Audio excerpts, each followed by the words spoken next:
The night folds itself around the hills of Northumberland like a heavy cloak, stitched with mist and threaded with silence. In this brooding wilderness, where the wind hisses through twisted trees and the earth seems older than time, rises a fortress of stone, Chillingham Castle. Its battlements claw at the sky as though begging for release, but the sky has long since turned its face away. Built in the 13th century to guard against the fury of Scottish raiders, it has known more than its share of violence. Its walls are thick, its towers unyielding. Yet within those stones lies something far more haunting than the memory of swords striking in the night. For here, in this fortress of iron and shadow, grief has taken root so deeply that the air itself quivers with it. Visitors speak of footsteps in empty corridors, whispers slipping beneath heavy oak doors, and a chill that does not belong to any draught. But one tale rises above them, all fragile, trembling, and soaked with sorrow, the tale of the Blue Boy. The story begins not with kings or generals, but with a child. His name is lost to history, erased by centuries of silence, yet his presence remains as tangible as frost on the windows of the great hall. They say that, in the darkest hours before dawn, when even the candles have surrendered their flame, the sound of weeping fills the air.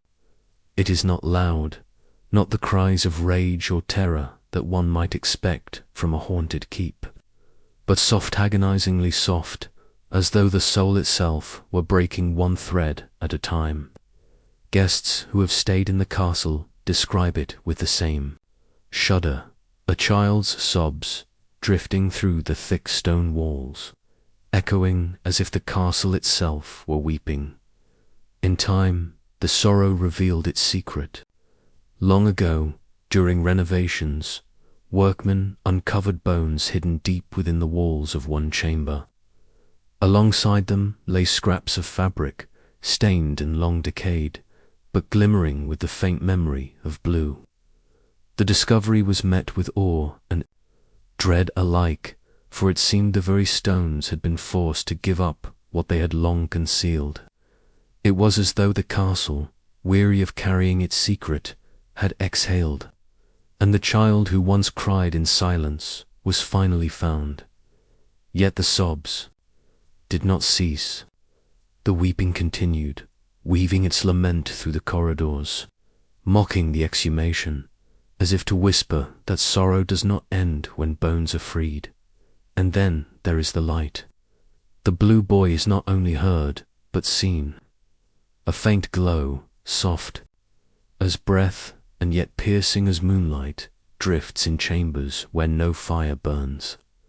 Witnesses describe a halo of radiant blue, a spectral shimmer that dances across walls as though water were running through the stone. It flickers, fades, and returns, casting shadows that should not exist. Sometimes it hovers at the foot of a bed, enveloping the sleeper in its unearthly glow. At other times, it glides down the passageways like a living star, trailing silence in its wake.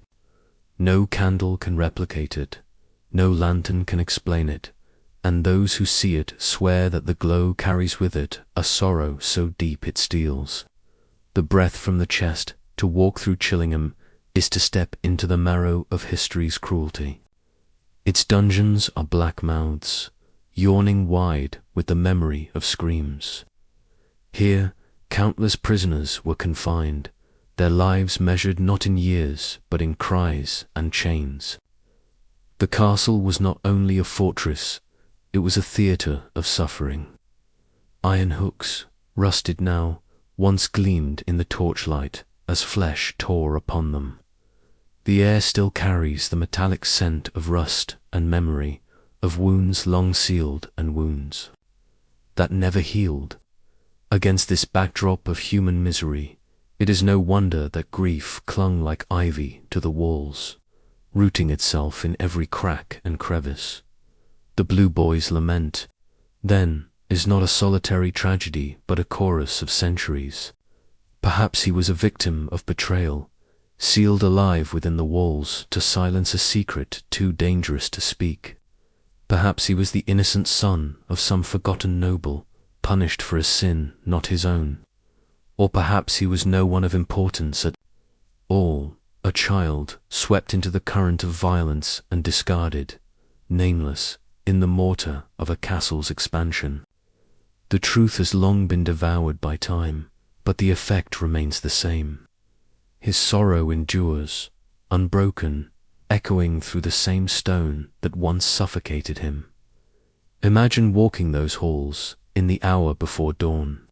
The fire in the grate has died, leaving only shadows licking at the walls. The air is still, heavy, as if the castle itself is holding its breath. Then, from nowhere, comes the sound of faint, quivering sob, like the breath of a child alone in the dark. It rises, falters, then falls into silence. And just when the silence begins to feel safe, the glow appears. Soft, pale blue, unfurling, across the chamber like spilled ink and water. It does not illuminate so much as it reveals, showing the weight of despair that lingers in every stone. In that moment, one understands why sorrow is more enduring than steel. For steel rusts, and bodies rot, but grief is immortal. It takes root in stone, in memory, in the unseen air of a place, and it endures. The blue boy is not simply a ghost.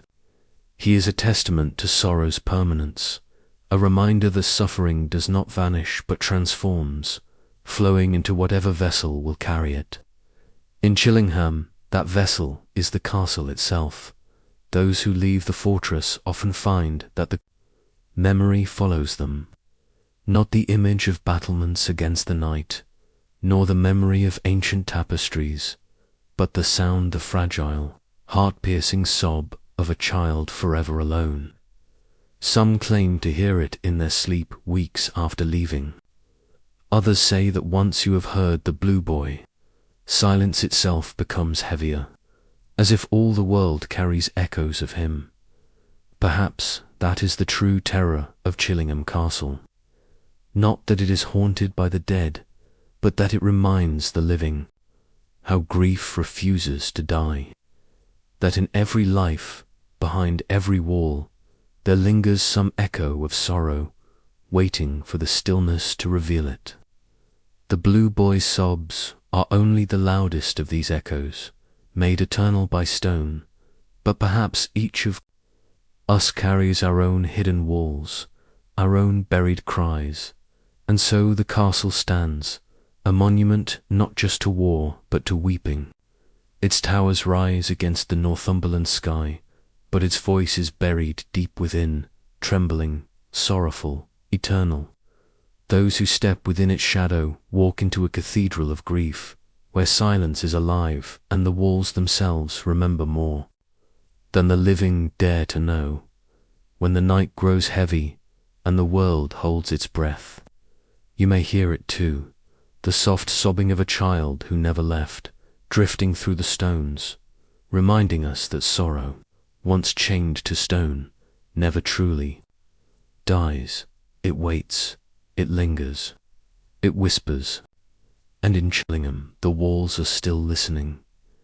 There are places in the world where the air itself feels ancient, as though it remembers too much, carrying the dust of centuries in every breath. In the heart of Ireland, where mists creep low, over the bogs and the hills hold secrets older than kingdoms, there rises a fortress of cruel Beautylip Castle. Its silhouette pierces the horizon like the jagged tooth of some buried giant, black stone rising from green earth that has drunk more blood than rain. From the moment its first stone was laid, they say, the land cursed it, for beneath its foundations lay the sanctuaries of druids, sacred groves where chants once rose to the stars, where offerings were whispered into the soil. To build atop such ground was to tempt the wrath of what lay beneath, and in Leap that wrath has never slept to walk. Toward the castle is to feel the weight of centuries pressing down. The air grows tighter, sharper, like the hush before a storm. Crows circle overhead, their wings black cutouts against a pale Irish sky, as though unwilling to perch upon the battlements. The locals, even now, speak of it in hushed tones, their voices falling into silence when its name is uttered. They do not say Leap lightly, for they believe the castle listens. At the heart of this fortress lies a chamber known by a name that chills even the bravest, the Bloody Chapel. Its stones are blackened not by fire, but by memory. Here, in the shadowed light, filtering through narrow slits of window, brother turned against brother. It was the time of the O'Carroll clan, a dynasty of lords as ruthless as the earth itself. They held the land with iron and fear, bound not by loyalty but by hunger for power. One night, during the sacred stillness of Mass, one brother burst into the chapel, sword in hand. With no warning, no pause for prayer, he struck down his kin. At the altar, blood spread across the stone floor like a dark river, seeping into the cracks where no light reached. The silence that followed was heavier than the act itself, as though the walls recoiled in horror. That murder was not just a crime, it was a seed. The chapel has never been free of it. They say that, even now, a shadow lingers in that vaulted room. Some hear the faint murmur of prayers cut short, the Latin fragments dripping from the air like water from stone. Others feel the weight of eyes staring through the gloom. The blood has long since dried, yet the room remains alive with it, every breath thickened by the betrayal that once drenched its floor. The Bloody Chapel became the heart of the castle's curse, and from it spread a darkness that clings still to every wall. But the cruelty of Leap Castle did not end with one murder. Beneath that same chapel lies a horror whispered of in half-remembered tales oubliettes, a pit designed not for imprisonment, but for erasure. Prisoners, nameless and countless, were hurled into its depths to vanish into eternal night. No food, no water, no escape. Centuries later, when the pit was finally uncovered, bones were found in heaps, piled like offerings to some unseen god of despair. Rusted daggers, shattered skulls, and shattered faith, all buried together, sealed away beneath the holy stones. It was not a dungeon. It was a mouth, and it had feasted well. From such ground, how could anything rise but shadows? And so came the whispers of the elemental. Those who have walked the corridors of Leap Castle tell of it, a foul presence that slinks through the air, heavy and unclean. It does not appear in noble form, nor as a tragic ghost, but as something older, something wrong. Its outline is said to be twisted, hunched, grotesque, with eyes that burn like dying embers. But it is not its shape that terrifies it, is its stench, a stench of decay, of open graves and rotting flesh, of centuries sealed in damp earth. Those who encounter the elemental are left gasping, their breath stolen as though the air itself has turned against them. Some collapse with trembling limbs, certain that death is already upon them. Others flee, never daring to return, whispering that the elemental is not a ghost at all, but a curse, a living hunger of the earth itself. It does not simply haunt it heralds. Wherever it appears, death follows soon after. Imagine the silence of midnight in Leap. The wind has stilled, the torches have guttered. You are alone in the corridors, footsteps echoing on cold stone. The air is heavy, too heavy, pressing against your chest as though unseen hands are closing in. Then comes the odor, sharp and sudden, rancid as a grave split open. Shadows gather, thickening, shaping themselves into something almost human, but not. Your heart stumbles, your breath fails, and then it is gone. Only silence remains, but the silence feels alive, as though it is breathing with you, waiting. Legends tell of chanting, too, echoing from nowhere. Not the prayers of monks, but words older than the chapel, older than the castle, in tongues no man remembers. Some hear them as whispers in the stone, others as voices rising from the very ground. Perhaps they are the remnants of the Druids, torn from their earth and bound in chains of vengeance. Or perhaps they are the cries of those who perished in the oubliette, their bones singing in the darkness. The castle does not answer. It only listens and breathes and waits. Leap Castle has known centuries of blood, betrayal, and ruin.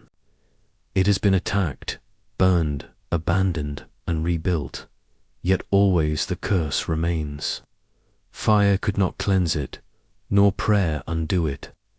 Even in its moments of grandeur, when banners flew from its towers and laughter echoed in its halls, there lingered an unease, a shadow that no feast could dispel. The heralds fell, yet the walls did not forget. The stones carried every scream, every betrayal, every whisper of death, and they still carry them now. There are those who say that Leap is not haunted at all, that it is alive, that the earth beneath it, older than any castle, hungers still, feeding on the blood spilled upon it, that the elemental is not a spirit, but the land itself, twisted into form by centuries of sacrifice and despair. It waits, patient and watchful, knowing that men will always bring blood with them, that stone will always drink sorrow, and that some places are born to be wounds that never heal. And so Leap Castle endures, its towers stark against the Irish sky, its halls trembling with echoes. To step inside is to step into a labyrinth of grief, where the walls breathe and the silence listens, where every shadow feels too near. Visitors leave with the weight of it pressing on their hearts, with the odor of decay still lingering in their lungs, with dreams of voices whispering in forgotten tongues. The tragedy of Leap is not only in its past, but in its persistence, for castles crumble, dynasties fall, and names fade into dust, but sorrow endures, betrayal endures, hunger endures, and in the heart of Ireland, wrapped in mist and silence, stands a fortress that has never ceased to feed on them. Perhaps, when the last stone falls and the earth reclaims its own, the land will breathe freely once more, or perhaps not. Perhaps the curse is deeper than stone, older than blood, and woven into the marrow of the world itself. Until that day, Leap Castle will remain what it has always been, a place where silence is alive, where grief walks, and where the earth itself whispers with the voices of the forgotten dead. The night settles gently over Hugo Prefecture, a veil of indigo deepening into silence. Across the plain, where fields once rippled with rice and soldiers once marched in measured ranks, there rises a vision of impossible grace. Himeji Castle, white and luminous against the darkening sky, gleams like a heron poised for flight. Its sweeping roofs curve as though fashioned from the very wings of a bird, its layered walls shimmering pale beneath the moon. From afar, it seems untouched by sorrow, a dream of purity cast in stone. Yet within those immaculate walls lingers a wound that has never healed, a voice that rises from darkness, night after night, like water echoing in an empty chamber. This is the story of OKU. She was no noble lady, no warrior carved into the annals of history, but a servant. And yet her name has endured for centuries, borne upon whispers and tremors of fear. Legend tells that she served faithfully within the halls of Himeji, where power glided soft as a blade beneath silken sleeves. Among the treasures of the household was a set of 10 exquisite dishes, prized not only for their beauty but for the honor they represented. To lose one was to bring disgrace, to invite punishment sharper than steel. It was within this fragile balance that Okiku's tragedy unfolded. The tale tells of jealousy arrival, a mistress of higher rank, or perhaps the cruel designs of a lord himself. One evening, the dishes were counted, and only 9 remained. Suspicion fell upon Okiku. She denied the charge, her voice quivering like reeds in a storm. Again the dishes were counted. Again only 9. Fear swept over her like a tide. To be accused was to be condemned, for truth matters little when power has chosen its prey. She wept, she pleaded, but her tears found no mercy. The story diverges in its telling. Some say her master, enraged, demanded obedience of another kind, and when she refused him, he devised the cruelest trap. He hid the dish, accused her, and in her denial found cause to destroy her. Others say it was envy that condemned her, a rival in the household seizing her chance. Yet the ending never changes. Okiku was dragged to the well, her cries piercing the night, and hurled into its black depths. The water swallowed her body, but not her voice. For her voice remained, night after night. The castle began to tremble with it. A woman's sobs would rise from the well, thin and fragile at first, then building into wails that shook the silence. She counted, always counting. 1 dish, 2 dishes, 3. Her voice steady until she reached 9. Then came the pause, the silence that stretched long enough to chill the heart. And then a scream raw, endless, shattering the stillness of midnight. Her agony spilled upward through the stones, rippling across the courtyards, slipping into the chambers of lords and servants alike. Even today, they say, if you stand beside the well when the moon is high and the air is still, you can hear her. The water lies dark, its surface smooth as polished obsidian, but beneath it stirs an echo of grief. Some claim to hear the faint splash of unseen hands, the whisper of numbers. Repeated, the desperate rise of a woman's voice. Others glimpse her shadow in the water's depths, a pale figure, hair drifting like black silk, eyes hollow with endless sorrow. The well became her tomb, but also her voice, a mouth that never ceased to speak. And so the castle, for all its brilliance, is bound to her lament. Its walls gleam like feathers in sunlight, but its heart is dark, trembling with the rhythm of her counting. Travelers from distant lands marvel at its beauty, but those who linger in its shadow know the truth. Purity can conceal cruelty, and the brightest facades often hide the darkest wounds. To walk the courtyards at night is to feel her presence. The air grows cold, too cold for summer, as though the earth itself exhales her sorrow. Lanterns flicker, their flames shivering though no wind stirs. Silence thickens, heavy as water pressing against the chest, and then the voice begins soft, deliberate, unyielding. 1, 2, 3. The sound does not echo in the way of mortal voices, but coils, circling the listener like invisible threads, drawing them closer to the well. With each number, dread tightens. By 9, the heart beats too fast, and the silence that follows is unbearable. Those who cannot endure it flee before the scream arrives. But those who wait say the scream is like death itself breaking free, What is most haunting in Okiku's tale is not simply her suffering, but her endurance. Death did not silence her. Betrayal did not erase her.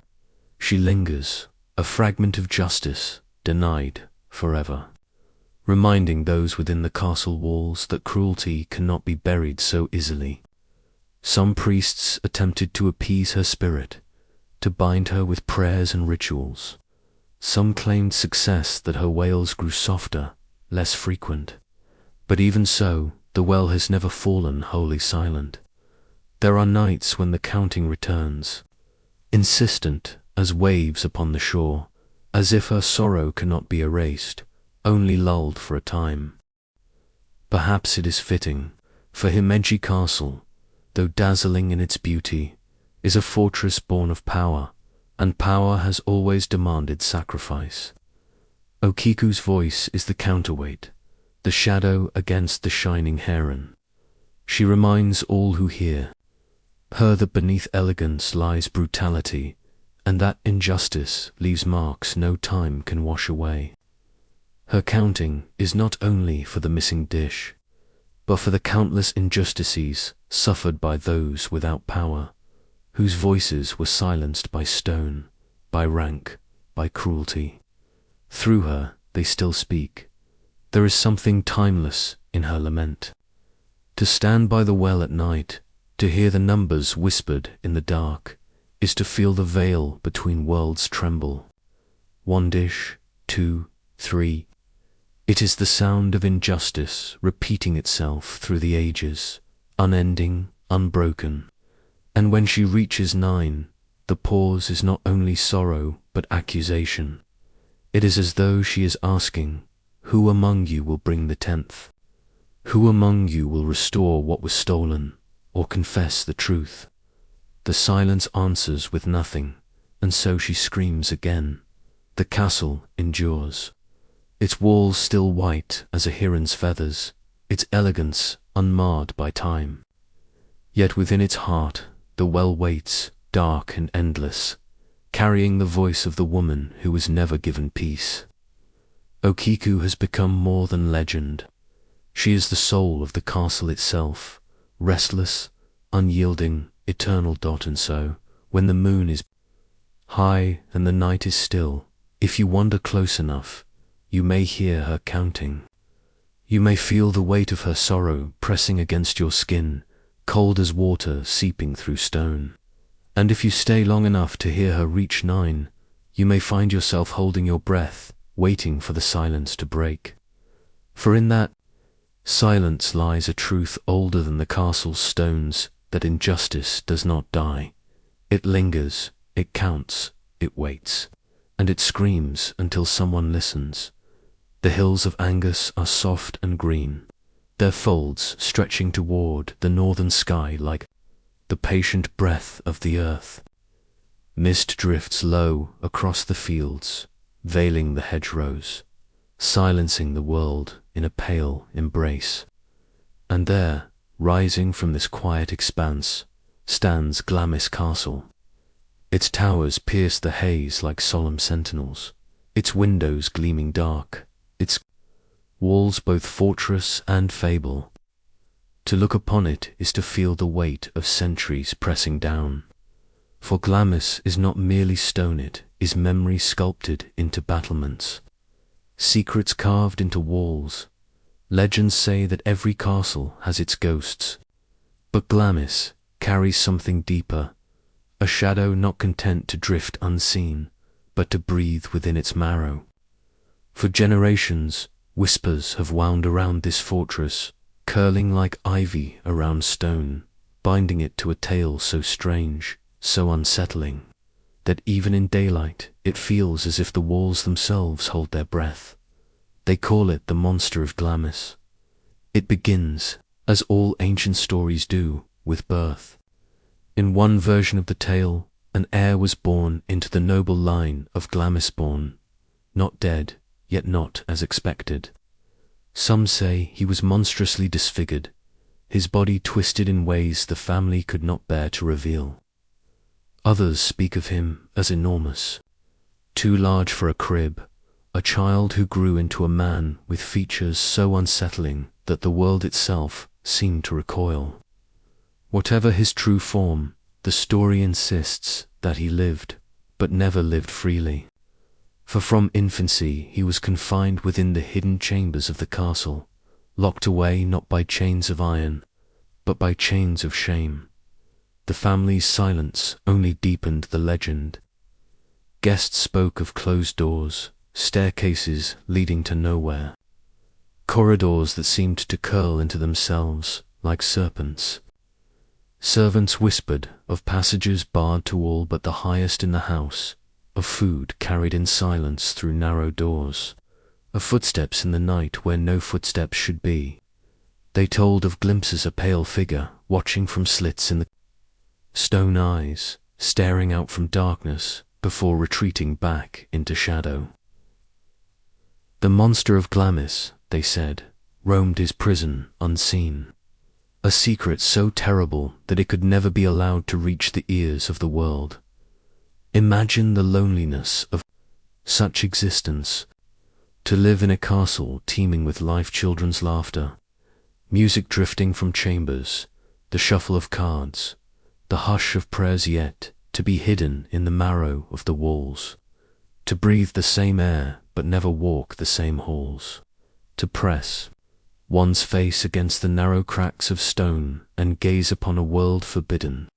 Year after year, decade upon decade, the story claims he endured, growing old within confinement.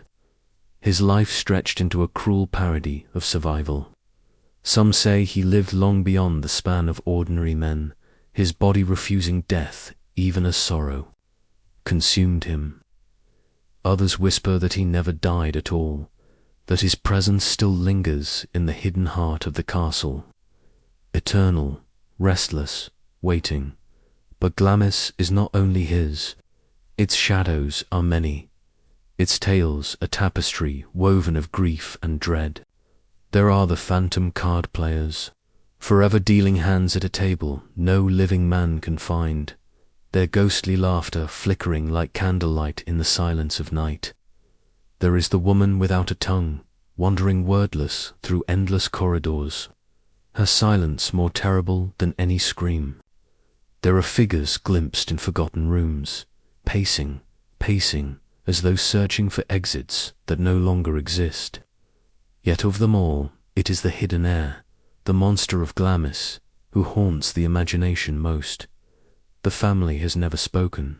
Through centuries of curiosity, of questions whispered by outsiders and pressed by guests, the guardians of Glamis have kept their silence. No denial, no confession, only the unbroken quiet of a lineage determined that the truth, whatever it may be, must never leave the stone. And in that silence, the mystery deepens, for silence itself can be more terrible than revelation. Some believe the monster was an embodiment of Shem, the dark face of inheritance, a secret locked away to preserve the appearance of purity in a line meant to rule. Others see in him the cruelty of bloodlines, the sacrifices demanded by nobility to maintain their masks of grace. Still others whisper that he was not disfigured at all, but something beyond human, something born of curses, older than the castle itself. For Glamis, they say, was raised upon sacred ground, upon soil where ancient rituals once bled into the earth. Perhaps the monster was not a child of flesh alone, but of shadow and stone, a secret the land itself demanded. To wander Glamis at night is to feel the truth pressing close. The corridors seem too many, the turns too sharp, the walls too thick. There are doors that lead to blank stone, staircases that climb into silence. It is as if the castle has grown around its secret, folding upon itself to keep it hidden. And in the silence, when the wind hushes outside and the fire burns low, one might hear the faintest scrape of movement from beyond a wall, the dragging of feet, the hollow sigh of breath, the quiet pulse of something still alive. The thought, lingers. What would it be to grow up in such darkness? To feel centuries pile upon one another, to know your name is never spoken, your face never seen. Perhaps the monster of Glamis became not a creature of deformity, but a creature of sorrow, shaped more by isolation than by nature. Perhaps he pressed his hand against the stone and found only cold, year after year, until even his heart learned the rhythm of the walls, and so the tale endures, passed down not as fact, but as a shadow, vivid, chilling, unyielding, no matter how brightly the sun shines upon the green lawns of Angus, no matter how gracefully the white towers gleam against the sky, the castle carries its secret like a stone in the chest. It waits, silent and eternal, holding within its heart the riddle of the monster of Glamis. Perhaps he was real. Perhaps he was nothing more than the fear of imperfection made flesh in story. Perhaps he was both, for stories, too, can breathe. When whispered long enough, the family's silence has made him immortal. Every passing century does not erase him, but deepens him. The way a shadow lengthens as the sun falls lower dot, and so Glamis stands, its battlements proud, its halls vast, its legend unbroken. To enter its shadow is to step into a place where silence is thicker than stone, where secrets do not die, and where a hidden heart beats still in the darkness. Somewhere within, behind sealed doors or forgotten walls, the monster of Glamis, in body, in spirit, or in memory, none can say. What is certain is this: the castle remembers. And until it crumbles into ruin, the mystery will remain, pulsing in its silence, breathing in its shadows, an eternal prisoner of shame and secrecy. For some monsters do not prowl the night. Some monsters do not howl or tear or kill.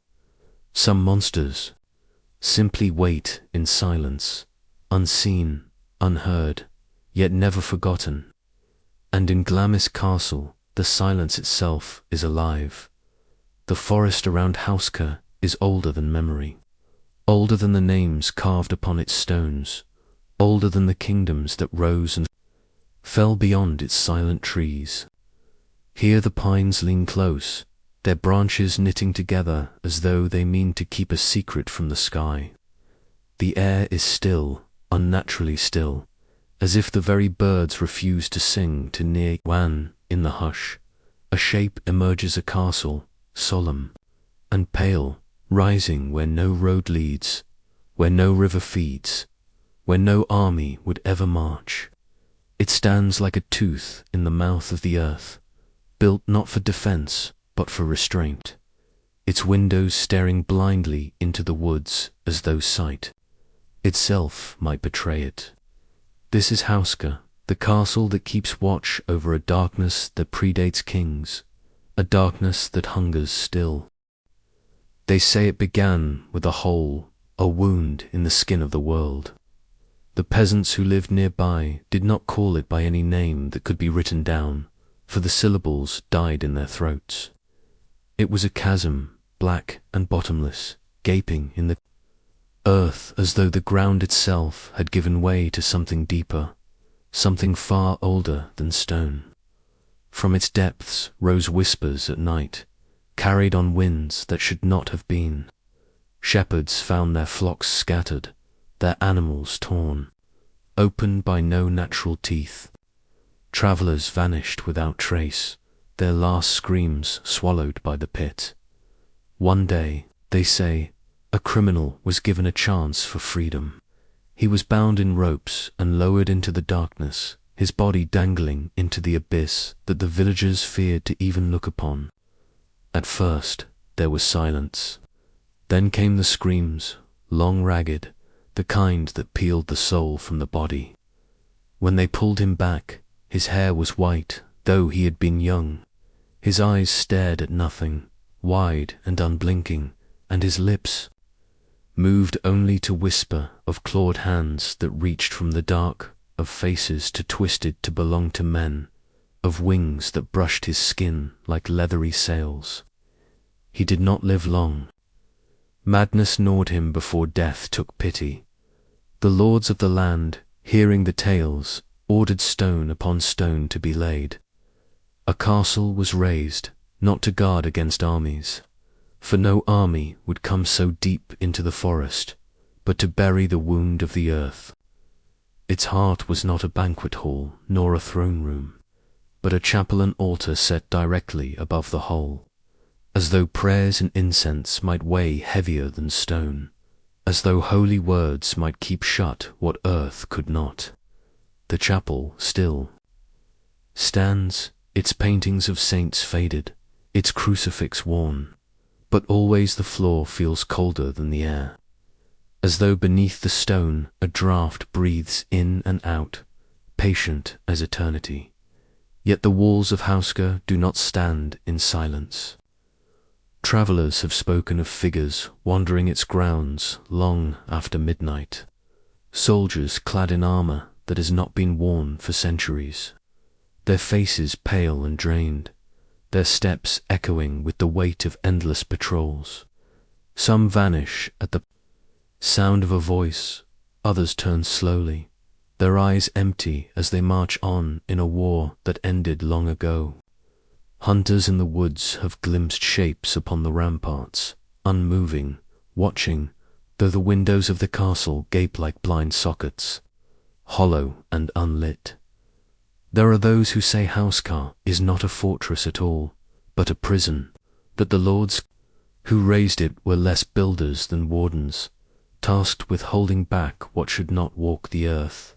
For at night, when the wind is sharp, those who linger too close swear they hear screams, faint but piercing, carried upward from beneath. The chapel stones, not the voices of one or two, but a chorus cries, layered upon cries, some human, some animal, some that sound like neither. A nightmare choir rising from beneath the altar, as though the prayers of men are not enough to muffle it. Legends tell of winged things seen in the skies above, dark silhouettes against the moon that vanish before the eye can settle.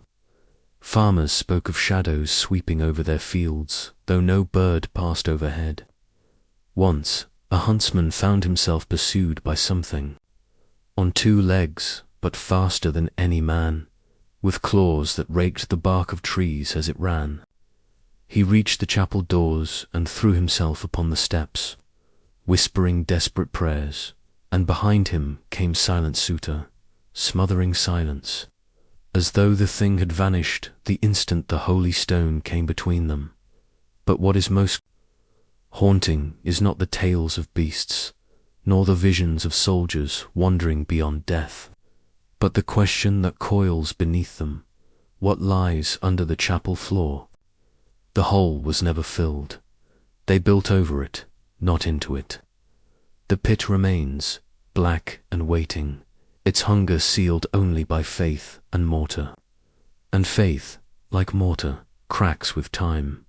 Some who visit speak of being watched in rooms where no other stands.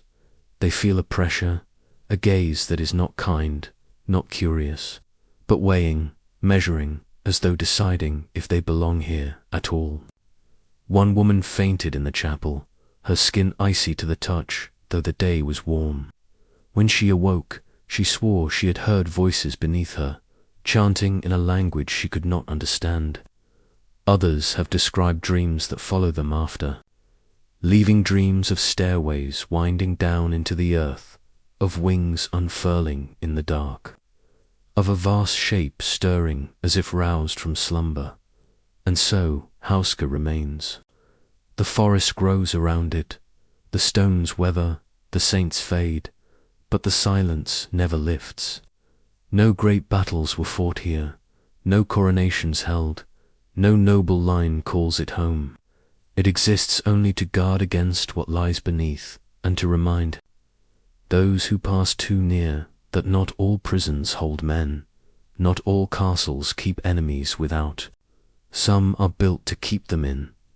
Perhaps that is why so many who wander its halls leave with unease, their steps quickened, their voices hushed, as though they fear to wake something listening underfoot. Perhaps that is why the villagers still look away when the name is spoken, as though sound itself might carry into the cracks of the chapel floor.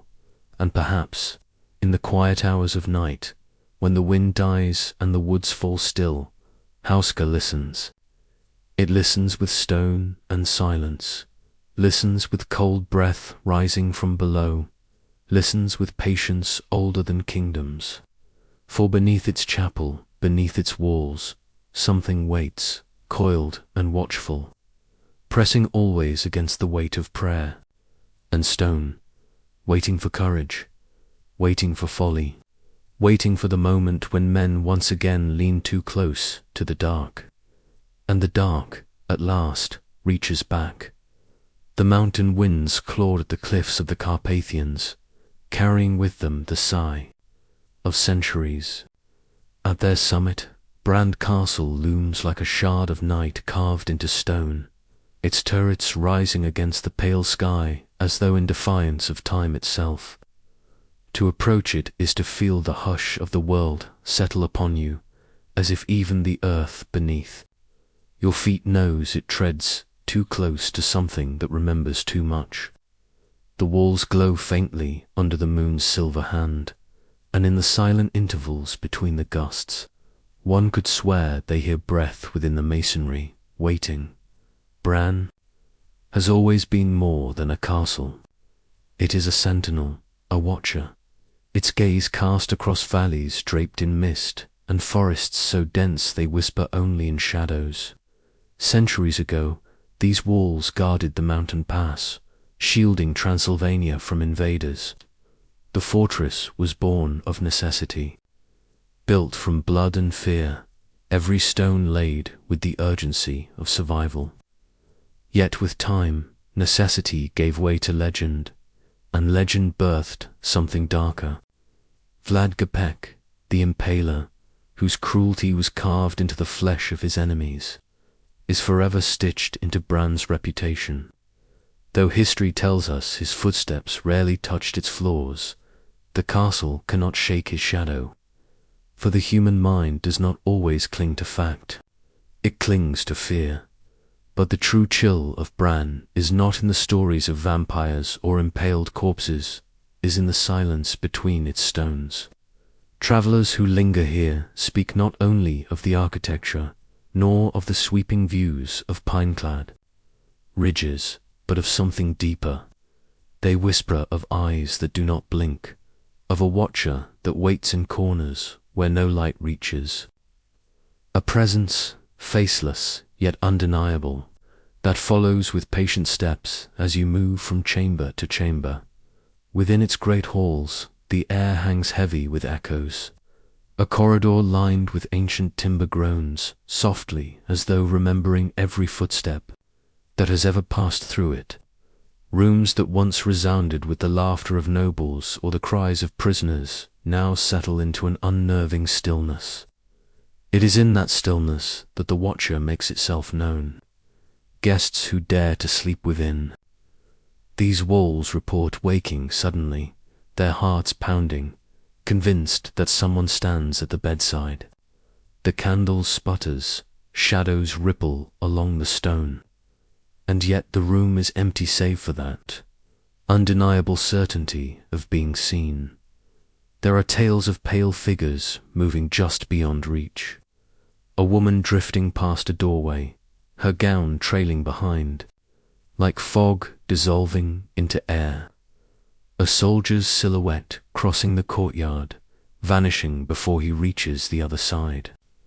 And in the tower windows, a face ashen, vacant, fixed in a stare that does not falter. Even when the chambers above are locked and bare, the villagers in the valley speak with care when asked of these things. They say, Bran keeps memories the way the forest keeps fog-linging, endless, unwilling to lift. Centuries of rebellion, bloodshed, and betrayal saturate the mortar, like wine spilled into cloth. The Turks who stormed the passes, the merchants who feared to travel alone, the condemned prisoners whose screams rattled these walls until silence claimed them. Each story layered upon the next, until the castle itself became a vessel too full to remain mute. Something within it remembered. Something chose to watch. Even scholars who dismiss the supernatural admit the strangeness.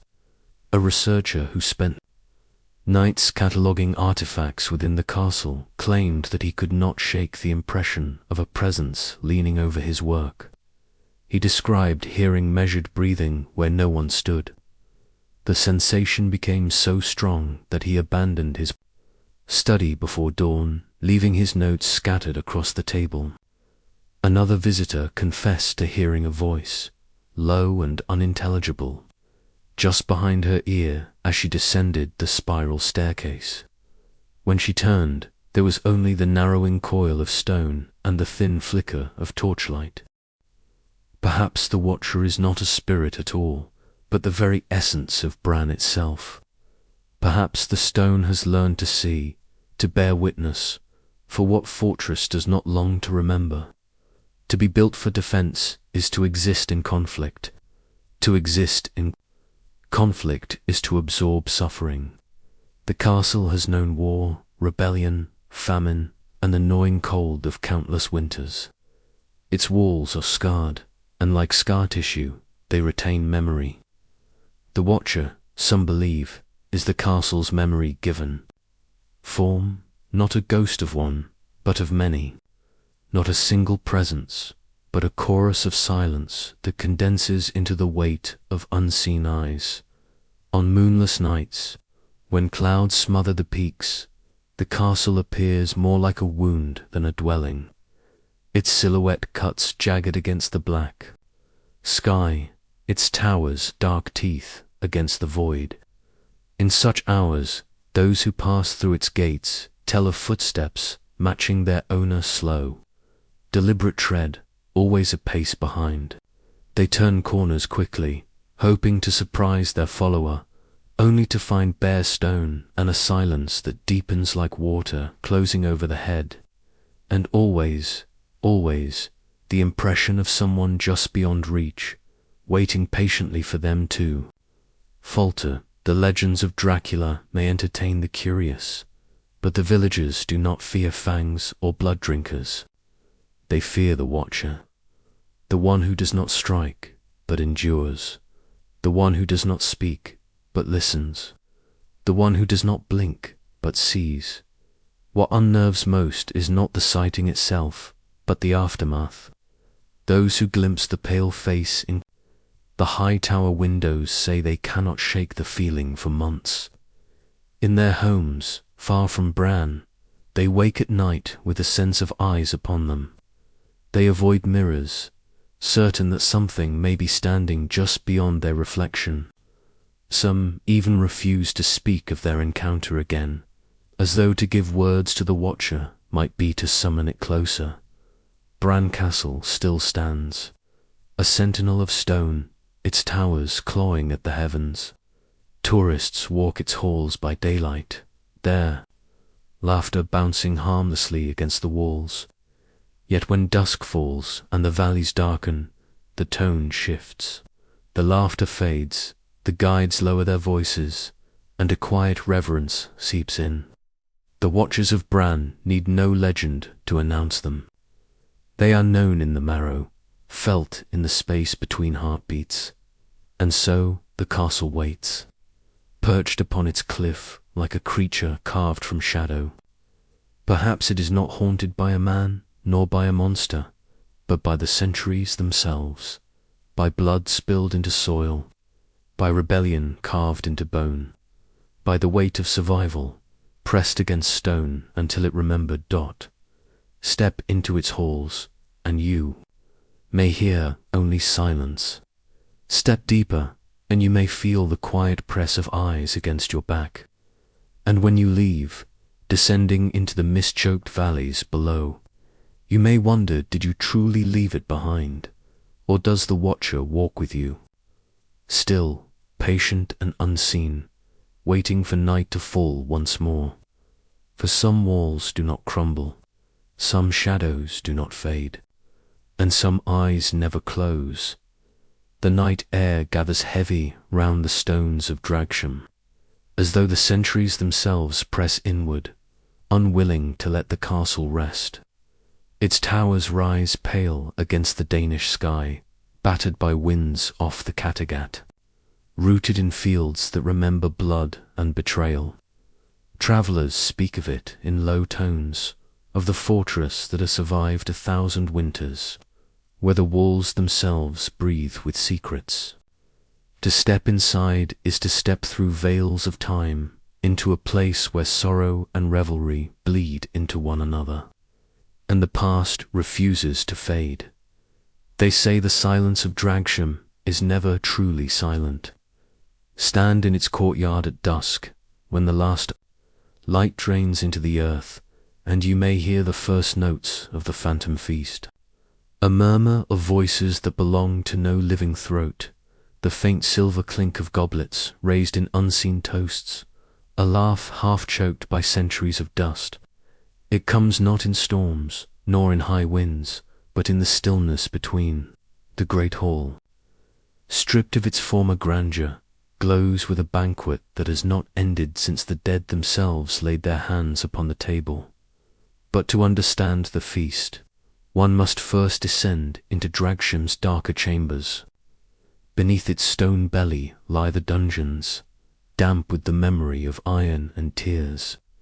Here, prisoners of state were chained, men of noble birth who had angered the crown, priests who defied the shifting tides of faith, and warriors whose loyalty faltered.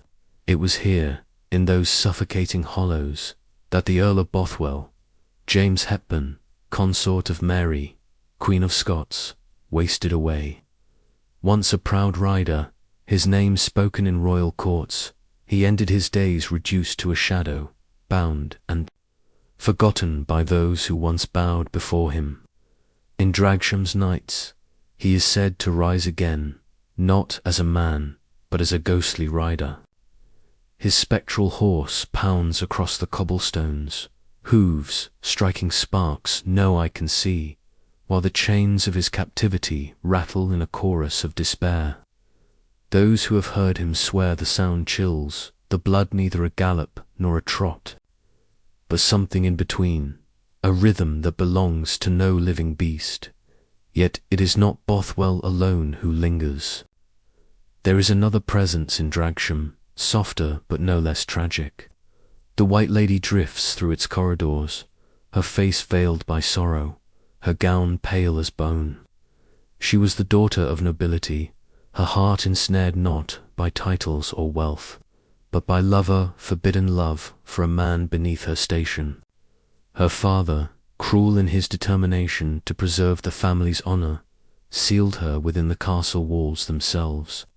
Bricked into darkness, her heartbeat was silenced under stone, yet her longing endured. Centuries later, when the castle's walls were restored, workers uncovered a skeleton still dressed in fine silks, trapped in eternal embrace with the mortar that was meant to erase her. Now she wanders the halls she once knew in life, not vengeful, not wrathful, but unbearably sorrowful. Guests have spoken of her, drifting silently into chambers, pausing by windows as though she waits for the lover who never came. It is said she attends the phantom banquet as well. Perhaps it is her sorrow that set the table, her yearning that summoned the revellers of the dead. For what is a feast but love and memory bound together, even in death? The great hall, once filled with roaring fires and nobles in velvet, now hosts only shadows. But those shadows are not empty. Sit quietly long enough, and you may hear the rustle of gowns sweeping across stone, the scrape of chairs being pulled by unseen hands, the faint chorus of a song that no minstrel alive can play. It is a banquet of those who cannot let go, of lords and ladies who died before the dance ended, of warriors whose cups were left unemptied, of women whose laughter was stolen before the night was through. The locals speak of entering the hall late, when candles have burned to stubs. They describe the sudden weight of presence, as if unseen eyes fix upon them. A draught rises, though no window is open, carrying with it the scent of smoke and spiced wine. And then the voices begin a toast to absent kings, a jest spoken across centuries, the crack of invisible bread torn in hands no longer flesh. Those who witness it say it is not frightening, not in the way of sudden spectres, but unsettling in its intimacy. One feels intruding, like a guest who arrived too late to a table already set for eternity. Dragsham is a paradox of stone. Within its chambers lie both festivity and grief, laughter trapped within the same walls that echo with moans. The White Lady drifts among the guests, her sorrow a pale ribbon woven into their mirth. The Earl of Bothwell, though chained in spectral weight, circles ever nearer, his horse stamping in restless cadence, unwilling to join the feast, yet unable to leave its orbit. They are bound together, punishment and celebration, agony and revelry, a house that cannot decide if it is a tomb or a ballroom. Those who guard the castle now, who tend to its history, tell the stories softly, as though afraid to wake the sleepers within, for Dragsham does not rest. Its stones remember, and its ghosts continue the rituals that once defined them. Time, within those walls, has folded back upon itself, like layers of parchment pressed together, so that past and present bleed into one. Imagine standing in that great hall at midnight. The air is colder than it should be, colder than stone alone can explain. Shadows fall strangely, stretching in directions unlit by candlelight. You feel the brush of movement near your arm, though no living soul is there. Then a crystalline, the unmistakable clink of glass against glass. A toast. A murmur follows, like a wave across an unseen crowd. For a heartbeat, you are no longer in the present, but a guest at a table where centuries collapse. You glimpse, perhaps, a flicker of brocade, the shimmer of pearls at a phantom throat, a curl of laughter that belongs to a woman long since buried. And then it fades, leaving only silence, only the echo of what you were not meant to hear. The castle does not let go of its guests easily. Long after they leave, travellers speak of dreams haunted by corridors, of phantom banquets reappearing. When they close their eyes, some awaken in the night, hearing the gallop of Bothwell's horse outside their window, only to remember they are miles away from Dragsham. Others recall the face of a pale woman standing silent at the foot of their bed, her eyes filled with an endless sorrow. What binds these spirits? Perhaps it is love, perhaps rage, perhaps the sheer weight of history pressed so tightly into stone that it cannot unravel. Perhaps the castle itself is alive, unwilling to surrender those who belonged to it, keeping them as one keeps jewels in a locked chest. Or perhaps it is we, the living, who call them back with every retelling, every shiver, every whispered story by firelight. Dragsham remains, its towers still catching the dawn, its dungeons still damp with silence. But to enter it is not merely to visit a place, is to step into a story that refuses to end. A banquet continues, though no hands raise the cups. A rider circles, though no horse strikes the earth. A woman weeps, though her body has long turned to dust. And so the castle waits, both ruin and celebration, sorrow and revelry. A place where time itself has been shackled, unable to move forward, unable to fade. When the wind moves across its stones, Some say it is the sigh of the White Lady, others that it is the rattle of Bothwell's chains.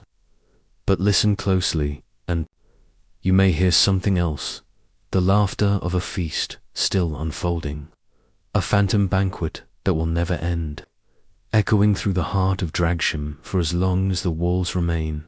The sea is a black mirror at night, and within its shifting glass lies an island that the living rarely dare to name, Poveglia, a sliver of earth adrift in the Venetian lagoon, wrapped in fog and silence, as though the world itself has chosen to forget it. Yet the island does not forget. Its stones remember, its soil remembers, and the whispers carried on the salt wind recall every scream, every footstep, every name that entered but never returned. The story of Poveglia begins like so many others, in Italy's long-shadowed history with death. When plague swept across Europe, the city of Venice, desperate to keep its beauty intact, made of the island a cage for contagion. Ships filled with the sick and the dying were sent here, there. Passengers unloaded like cargo to rot in isolation. The soil beneath the fortress walls grew heavy with ash and with bone, so much so that fishermen whispered the ground itself was more grave than earth. Thousands were thrown into burning pits, their bodies reduced to smoke that rose into the lagoon, staining the skies above Venice with the smell of human ruin. To be sent to Poveglia was not exile, it was execution. The fortress that still clings to the island's spine is scarred, crumbling brick eaten by salt and time. Yet within those walls lingers the second chapter of Poveglia's torment. In the late 19th century, when the plague no longer ruled, the state found another use for the island, an asylum for those the world wished to hide. The mad, the broken, the inconvenient all were ferried across the lagoon and locked behind iron gates. Here they lived, if one dares call it living, in rooms where sunlight seldom reached and the cries of despair echoed without answer. Legends tell of a doctor who reigned within those walls. His name is lost, as though even memory recoiled from him, but his deeds remain. He is said to have taken pleasure in opening skulls, experimenting on the frail and forgotten, convincing himself that madness could be cut out like rot from a tree. Patients vanished beneath his hands. Their bodies never returned to families, their names struck from the ledgers. Some claimed he could be seen standing in the bell tower at dusk, his coat flapping like a raven's wings, while screams rose from the wards below. But Poveglia is not a place that tolerates cruelty without answering it. One story tells that as the doctor's mind began to fray, he was plagued by visions of those he had tormented. At night he claimed to see figures in the corridors, pale and broken, waiting for him in silence. He heard whispers not carried by wind, whispers that called him by name, though no living lips spoke. Driven to despair, he climbed the bell tower and threw himself into the void. Yet witnesses say he did not fall freely. A mist rose up from the earth, thick and dark as ink, curling round his body. The air itself seemed to seize him, pulling him downward with a force unnatural, until his scream was cut short by the crash of bone against stone. Others swear the fall did not kill him outright. They say he crawled to the foot of the tower, bleeding, broken, begging for mercy. But shadows gathered there, rising from the soil as though the island itself had come alive. Some say he was dragged across the ground, his hands clawing at the stones, his body swallowed into the earth. No grave marks his resting place, no record bears his end. It is as though the island claimed him whole, consuming him as it had so many others. The vanishing did not end with him. Prisoners brought to Poveglia during darker times disappeared into silence. Soldiers whispered that men sent to guard the asylum never returned. Families waited on the shores of Venice for word, but no letters came. It was as though the island itself was a mouth that swallowed lives, keeping them hidden in its belly of shadows. Even after the asylum was abandoned, the legend only grew. Fishermen tell of nets cast too near the island, hauled back not with fish but with fragments of bone, pale and slick from the depths. Some refuse to sail those waters, claiming that shapes move beneath the lagoon, shadows swimming with hunger, waiting for the careless to drift too near.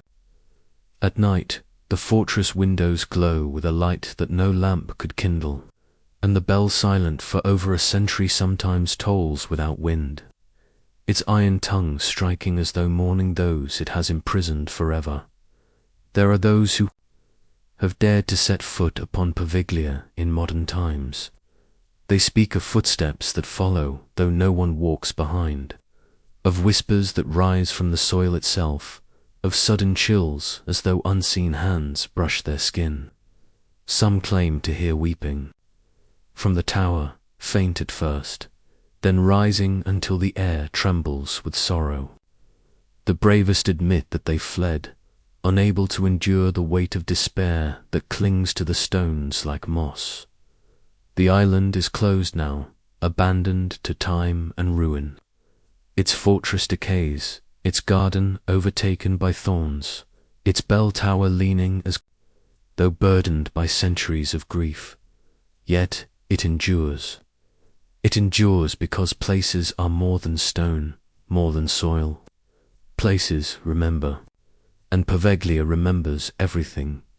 It remembers the plague victims, whose ashes still stir when the wind cuts low. It remembers the cries of the mad, whose voices seep into the walls. It remembers the doctor, whose arrogance ended in shadow. And it remembers the countless unnamed, the prisoners who vanished without word, whose footsteps dissolved into silence. Some islands carry the weight of memory. Poveglia carries the weight of despair. It is not forgotten, not truly. For every time the waters churn against its shores, every time fog drapes its ruined tower, every time a fisherman whispers its name with trembling lips, the legend grows. It feeds not on the living, but on the fear of the living, drawing strength from the silence that surrounds it. Perhaps the island is cursed, perhaps it is haunted, or perhaps it is something deeper still, a wound in the earth that will never heal, a place where death grew so heavy it pulled the veil between worlds thin, leaving the living and the lost to mingle in endless night. Whatever the truth, the island waits. It always waits. The sea around it is dark and still. The fortress crumbles. The tower leans, the weeds climb higher, but the silence remains, a silence too heavy, too unnatural, as though it guards a secret no one dares uncover. And somewhere within that silence, the vanished prisoners still walk. They do not speak, they do not rest, they only wait, their eyes fixed on the waters, for the next boat that will never return. For some places are not meant to be touched, some places are not meant to be named, and some places, like Poveglia, belong not to history but to the shadows. The history leaves behind the chandeliers of Belcourt Castle sway in silence. Though no hand has touched them, no wind has stirred their crystal branches. The night presses close against the stained glass windows, and the sea air from the Rhode Island coast lingers at the edges of its stone foundations like a restless whisper. Within, the halls breathe with a peculiar stillness, as though the castle itself remembers centuries it has never lived, carrying the weight of sorrows that crossed the ocean with it. And somewhere inside this house of gilded ambition, a woman weeps not in voice, but in presence. She is the mourning lady, drifting grey against the shadows. her sorrow pouring invisibly into every chamber where wealth has dulled but grief has not. Belcourt Castle is young by the measure of castles, raised in the last years of the 19th century, when the Gilded Age cloaked American soil in imitations of European splendor. It stands not as a fortress of war, but as a theater of opulence. Its Gothic arches and ornate chambers were crafted with the hands of artisans who sought to summon old world majesty into new world ground. Yet though the walls were newly quarried, the soul that filled them was ancient, for into its rooms were carried objects, armors, relics, statues, and furniture drawn from across Europe, each with a life, a history, and perhaps a shadow trailing behind. The most unsettling of these relics sits silently, yet never quite still, a suit of armor, its steel polished yet lifeless, as if its knight had been locked within and forgotten. Guests have claimed to hear the clatter of unseen gauntlets, the creak of leather straps tightening, the groan of a warrior preparing to march. When they turned, there was no figure only, the hollow breastplate staring back like a ribcage of iron. Some whisper that the knight who once wore it still lingers, unready to lay down his sword, unwilling to surrender to time. But even this armored shadow pales before the sorrow that moves with grace through the corridors. The mourning lady has no steel, no weapon, no form sharpened by war. Instead, she is a drifting sigh of grey. Many who claim to have seen her describe her as clothed in mist, her gown falling in folds of shadow, her face half veiled by sorrow itself. Her eyes, they say, shimmer with tears that never fall, as though eternity has trapped her. In the endless instant before grief is released, she appears most often in the long hours when candlelight flickers low, or when guests wander too deep into silence. A hallway will lengthen into coldness. A mirror will reflect a pale figure standing just behind. Sometimes visitors feel a chill brush past, leaving the scent of damp stone and rainwater in its wake, as though her sorrow were born, not within Belcourt, but carried here from far older ruins across the sea. Some wonder if she came bound to a relic, a spirit fastened not to place but to possession, following the gilded collectors who sought to pluck pieces of Europe and install them in American walls. Others whisper that she belongs not to Europe at all, but to the house itself, a creation of its strange attempt to mimic centuries it had never lived. They say she mourns not a lost lover, nor a lost life, but the very emptiness of splendor that in these vast chambers of marble and velvet, built for grand feasts and golden company, there is only dust and tourists and silence. The grandeur has faded, yet the sorrow remains. Those who have felt her presence speak not of terror, but of weight. They say the air grows heavy, the silence thick, until the heart begins to ache with a grief that is not their own. It is as though she lends her mourning to all who enter, forcing them to bear her sorrow for a heartbeat or two, before vanishing back into the dimness of the hall. Some leave in tears without knowing why, shaken not by horror, but by the strange intimacy of her despair. And so the castle stands its young stones echoing with old cries. The suit of armor rattles as though bones inside it wish to stand once more. Footsteps tread across upper galleries where no one walks. Draughts sweep through sealed chambers as though doors had opened to admit a ghost. Yet it is her, always her, that lingers longest in the mind. The mourning lady, neither fierce nor violent, but eternal in her grief. What did she lose? Was she a bride whose lover marched to war and never returned, her sorrow bound to the armor that gleams in the hall? Was she a woman who once inhabited another castle across the ocean, carried unwilling into this house with the furniture and art, her soul as displaced as the objects around her? Or is she a creation of longing itself, an echo born of stone that tries too hard to pretend it is ancient? The truth remains untold. Belcourt's halls will not surrender it. And perhaps it is better so, for mystery itself is part of her sorrow, and naming it might only dissolve her into nothingness. On nights when the wind rises from the Atlantic and presses hard against the glass, the castle seems to breathe heavier, as if the stones themselves carry her sobs. Those who sleep within its chambers wake in the grey hours before dawn with the sense that someone has stood beside their bed, not threatening, but silently grieving. They do not always see her, but they feel the unmistakable pull of eyes brimming with tears, staring through them, not at them then. As the first sliver of daylight creeps across the stained glass, she is gone. The halls are only halls.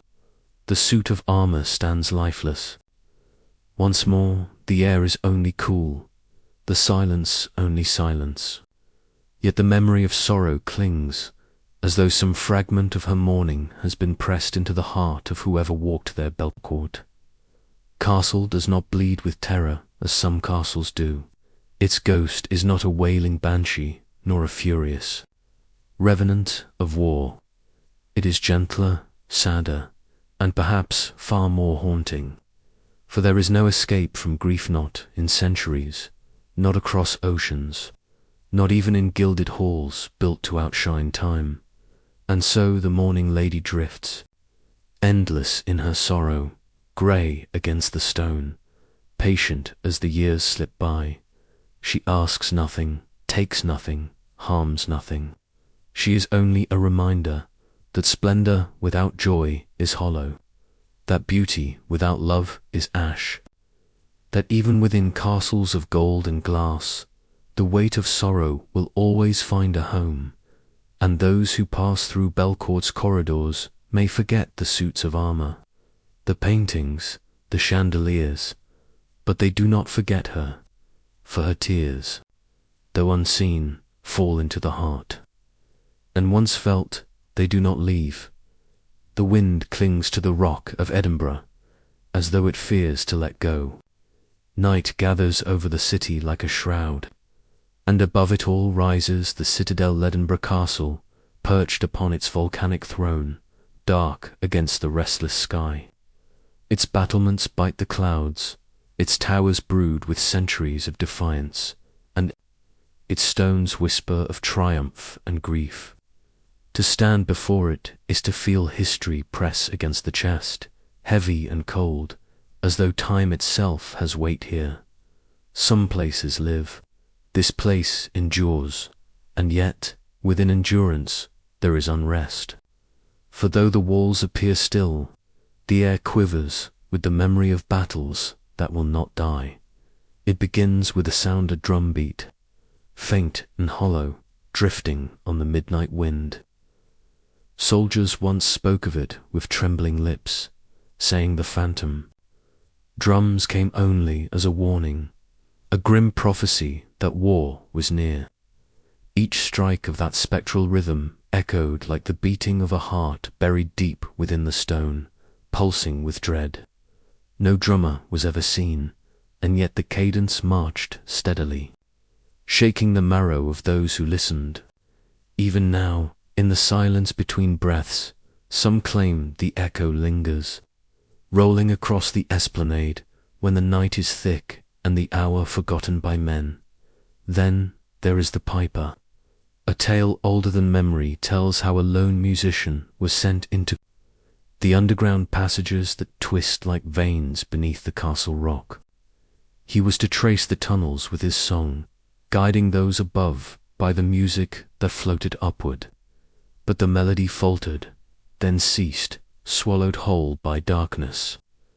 No trace of the boy was ever found, yet the legend insists his pipes still cry.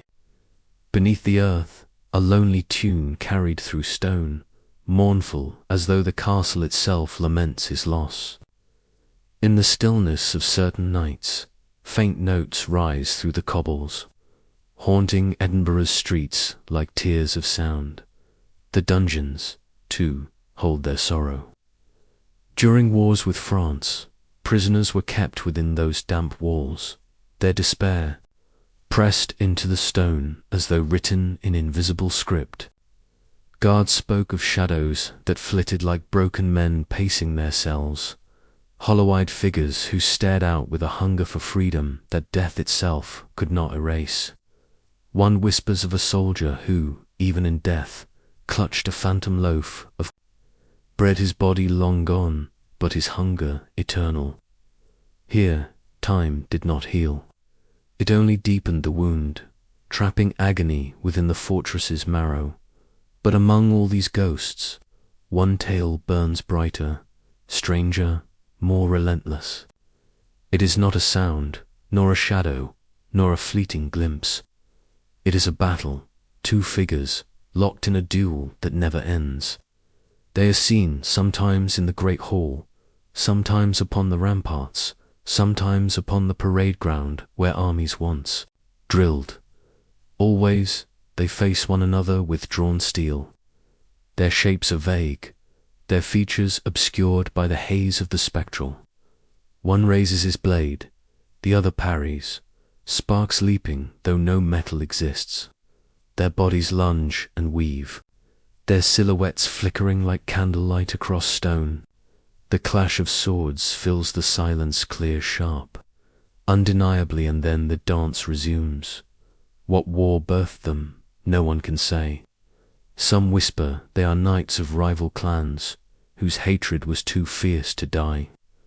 Others claim they are brothers, one betrayer, one betrayed, their feud spilling from life into death. Still others murmur they are not men at all, but embodiments of war itself, shadows of every soldier who ever bled upon the castle rock, condensed into two eternal adversaries. Their struggle is endless. No blade strikes true, no victor emerges. Each thrust is met, each swing is blocked, and so the cycle coils upon itself, infinite as the turning of the stars. To those who have seen it, the sight is both terrible and mesmerizing. The duel unfolds in silence, save for the clash of their swords, a sound that pierces the air even when no hand grips steel. Witnesses have confessed to holding their breath, afraid that a sigh might break the spell and draw the combatants. Gaze, for the fighters never pause, never look away, never rest. And though they are without flesh, those who watch swear they can feel the heat of their rage, the pulse of their hatred radiating like fire from figures made of smoke. Imagine it, to fight without end, bound to the same enemy, the same wound, the same moment, until time itself crumbles.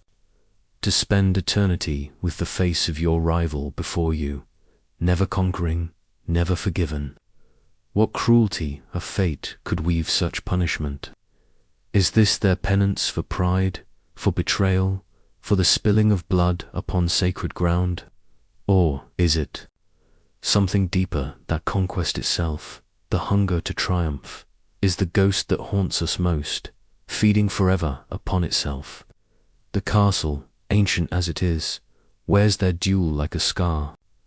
Some nights, when storms coil over the city, lightning casts shadows against the walls, and one might think to see them there to wraiths, frozen mid-strike, caught in a flash of pale fire. Thunder rolls like their eternal clash, and the rain falls as though heaven weeps at the futility of their struggle.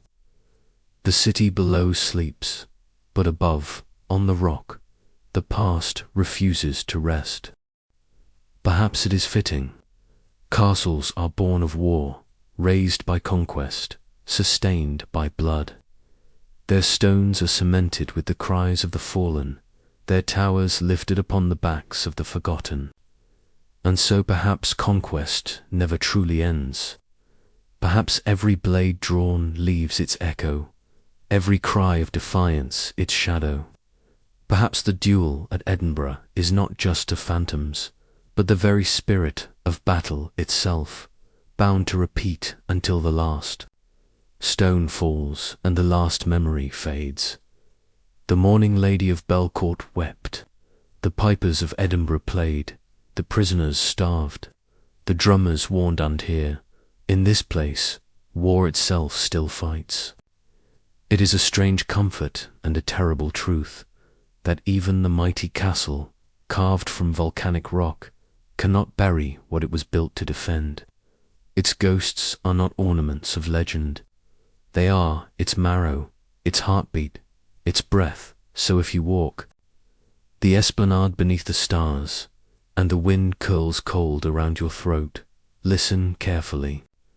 If you hear the faint wail of pipes, if you catch the whisper of a drum, if you glimpse shadows pacing where no man walks, do not be surprised.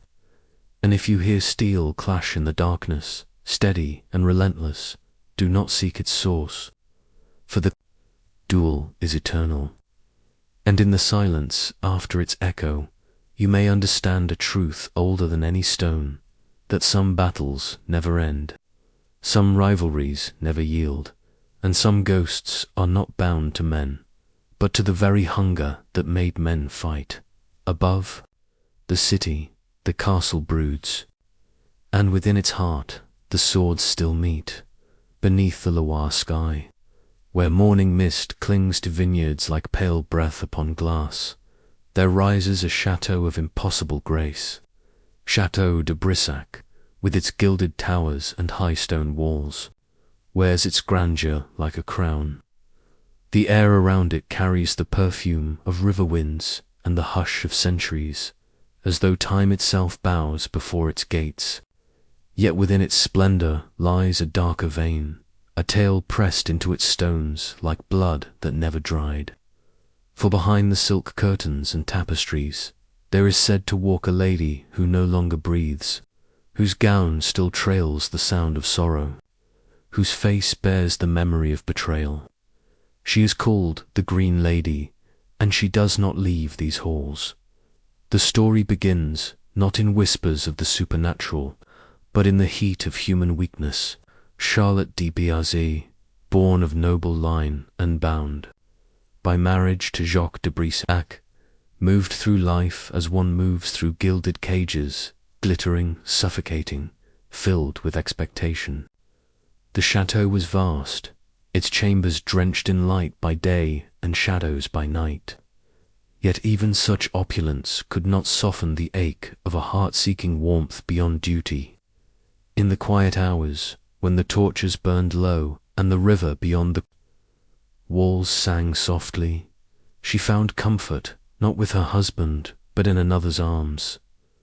The truth, as all forbidden truths do, seeped through cracks like smoke through keyholes. Jacques discovered the affair, and in the silence of night the chateau's splendor became a stage for ruin. They say his rage was swift, not the rage of thunder, but of a blade cutting close, precise and merciless. Her cries were muffled by the same walls that had once held her laughter. Her body, broken, was hidden within the chateau's stones, entombed without ceremony, without mercy. And so the house itself became her coffin. But stone does not keep secrets icily. It echoes. It remembers. Guests through the centuries have spoken of a figure gliding along the corridors, her gown the color of forest shadows, her face obscured in a torment too dreadful to gaze upon. Some see only the flutter of green silk vanishing around a corner. Others have described eyes hollowed, a visage torn, as though her death still writes itself upon her flesh. The sound of her steps is said to come soft, almost tender, like a mourner walking behind a coffin. At times it is not the eyes that strike terror, but the sound a low moan, wavering through staircases, drifting from ceilings, trembling like the echo of a lament sung by no living throat. she does not rage, she does not strike. Those who have felt her presence do not speak of violence, but of sorrow that hangs like a veil across the room. Some swear she passes them without glance, her gaze fixed upon a horizon that does not exist within the chateau's walls. Others tell of sudden stillness, the air grown cold, the flicker of candlelight dimming as if shadow has swallowed flame. To meet her is to feel not attacked, but undone, as though the boundary between life and death is fragile, and grief lingers stronger than breath. Even the walls themselves seem stained by her. There are chambers where silence pulls too deeply, where laughter falls flat as if swallowed. The windows, though open to sunlit valleys, hold a pallor in their glass, a frost of invisible sorrow. In some corners, the air tastes of iron, faint, like blood long hidden but not forgotten. It is said she lingers most in the tower chambers, where shadows gather thick after dusk. There, visitors have reported waking to the rustle of fabric in the darkness, a shape moving across the room, the brush of air as though someone stood close beside them. When they rise, the chamber is empty, save for the sound of faint weeping, fading into the stones. What is most haunting is not her terror, but her restraint. She is not vengeful, not furious. She is a wound without closure, repeating the moment of betrayal endlessly, as though even death could not cauterize the cut. She walks not to frighten, but to exist, a memory stitched into the marrow of the castle. Perhaps she is not haunting at all, but simply unable to leave the place where her story was silenced. And so, Chateau de Brissac, for all its beauty, breathes with unease. Guests who wander its staircases by moonlight speak of holding their breath, of feeling watched by eyes they cannot see. They linger beneath portraits of ancestors, their painted gazes heavy, while from unseen corners comes the low hum of sorrow. In banquet halls where light glitters across chandeliers, there drifts the sense of another presence, unseen but certain, like the memory of a cry that cannot be unsounded. Castles are monuments to triumph and lineage, but in Brissac, grandeur is braided with grief. Every stone of its walls is both jewel and shroud.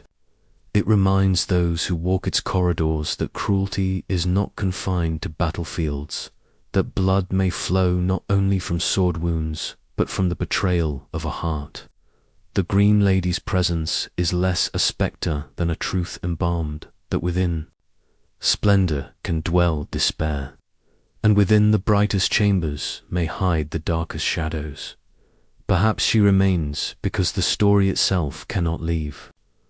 Perhaps she endures because no burial rites were spoken, no forgiveness sought, no peace given. She is an unfinished sentence in the chateau's history, repeating itself against the silence. To hear her moan is to hear the sound of a question that has never been answered, as night deepens over the Loire and the chateau looms against a silvered sky. One cannot help but wonder whether the Green Lady walks still not only through the halls of Brissac, but through the hidden chambers of every place where cruelty has dressed itself in finery, where love has been strangled by pride. Her green gown is the colour of forests, of growth, of life, yet upon her it becomes the colour of grief eternal. She is not vengeful flame, but enduring ember, a sorrow too deep to be extinguished. And so she wanders, not to terrify, but to remind, that walls remember, that silence listens, that beauty can be nothing more than a mask, and behind it may lie the hollow-eyed truth. The Green Lady walks, and Chateau de Brissac keeps its vigil, until stone crumbles, until river silt swallows its towers, until even the Loire forgets its name. Her sorrow will drift like a hymn through its corridors, a hymn not of rage, but of a grief so profound it refuses to fade. She lingers, eternal, in the blood-soaked halls. The stones of Brittany remember. They remember the clash of steel, the flutter of banners, the sigh of courtiers whispering behind velvet doors. But most of all, they remember silence, the kind of silence that clings to ruined love, heavy and suffocating, like a veil of mourning draped over ancient walls. On the wind-swept rise of Chateaubriand, the chateau endures as a relic of beauty, and suspicion, its towers grey against the restless skies, its chambers still echoing with secrets that were never meant to be spoken aloud. Here, amid carved stone and candlelit corridors, one woman's fate was sealed not by a battlefield, but by the quiet cruelty of jealousy and ambition. Her name was Francoise de Foix, and her story is written not in ink, but in shadow. She was once radiant in the French court, a mistress of King Francis I, whose reign was drenched in splendor and intrigue. Francoise was admired for her grace, her wit, and the dangerous kind of beauty that kings cannot resist. In the gilded halls of Fontainebleau, she glittered like a jewel at the king's side. But jewels lose their shine in the dark, and when the king's gaze wandered, she returned to Brittany, to her husband Jean de Laval, Lord of Chateaubriand. To some, this return might have seemed a retreat, but legends whisper it was a prison carefully crafted from stone, sealed with the bitterness of a man who could not endure her royal past. They say the chateau's chambers grew colder once she returned. Jean's jealousy was a shadow that stretched across every hall, watching her movements, listening for whispers that might betray lingering affection between mistress and king. And when rumors rose again, rumors that Francis's affection for her might not have been extinguished, Jean's suspicion hardened into resolve. What happened next lives only in the half-light of legend, blurred by centuries of retelling. But all versions agree on one truth. Francoise de Foix died within these walls, silenced in her chamber, denied the freedom her heart once knew. Some say her husband poisoned her, a chalice of wine laced with death. Others claim he pressed blade to her skin, ensuring her silence with a more brutal certainty. And some whisper that she was suffocated, her final cries swallowed by stone, unheard. Beyond the ironclad doors, the truth has long been buried, but the effect is the same. Francoise de Foix perished not on a battlefield, nor beneath a scaffold, but in the intimacy of her chamber, where love curdled into cruelty. Yet the story does not end with her death. For each year, when October returns with its chill winds and its withering leaves, the chateau stirs. The air grows dense, as if stone itself recalls what it witnessed. On the anniversary of her passing, a procession appears in the courtyard. The villagers whisper of it, the keepers of the chateau refuse to deny it, and those who have watched from shuttered windows speak with trembling lips. They see a pale woman draped in sorrow, her gown flowing like a shroud, her face as white as the moon's reflection upon water. She walks with slow, inevitable steps through the courtyard gates, but she does not walk alone. Behind her, spectral, knights march in silence, their armor glinting without torchlight, their visors lowered as if to guard a queen who no longer lives. No hoofbeats strike the cobblestones, no banners snap in the wind. It is a procession without sound, a pageant of grief bound by ritual, repeating itself each year, as though time itself cannot let go of Francoise's story. The villagers say the air freezes as she passes. Dogs cower, lamps flicker out, even the chateau holds its breath, its windows dark, its doors sealed. Those who have dared to watch speak of the unbearable weight that falls upon the heart as she glides by, an ache that feels like mourning something you never lost, She does not look upon the living, nor does she weep. She simply passes, moving through the gates until she vanishes into the night, leaving silence deeper than before. What is she searching for? A husband's remorse? A lover's return?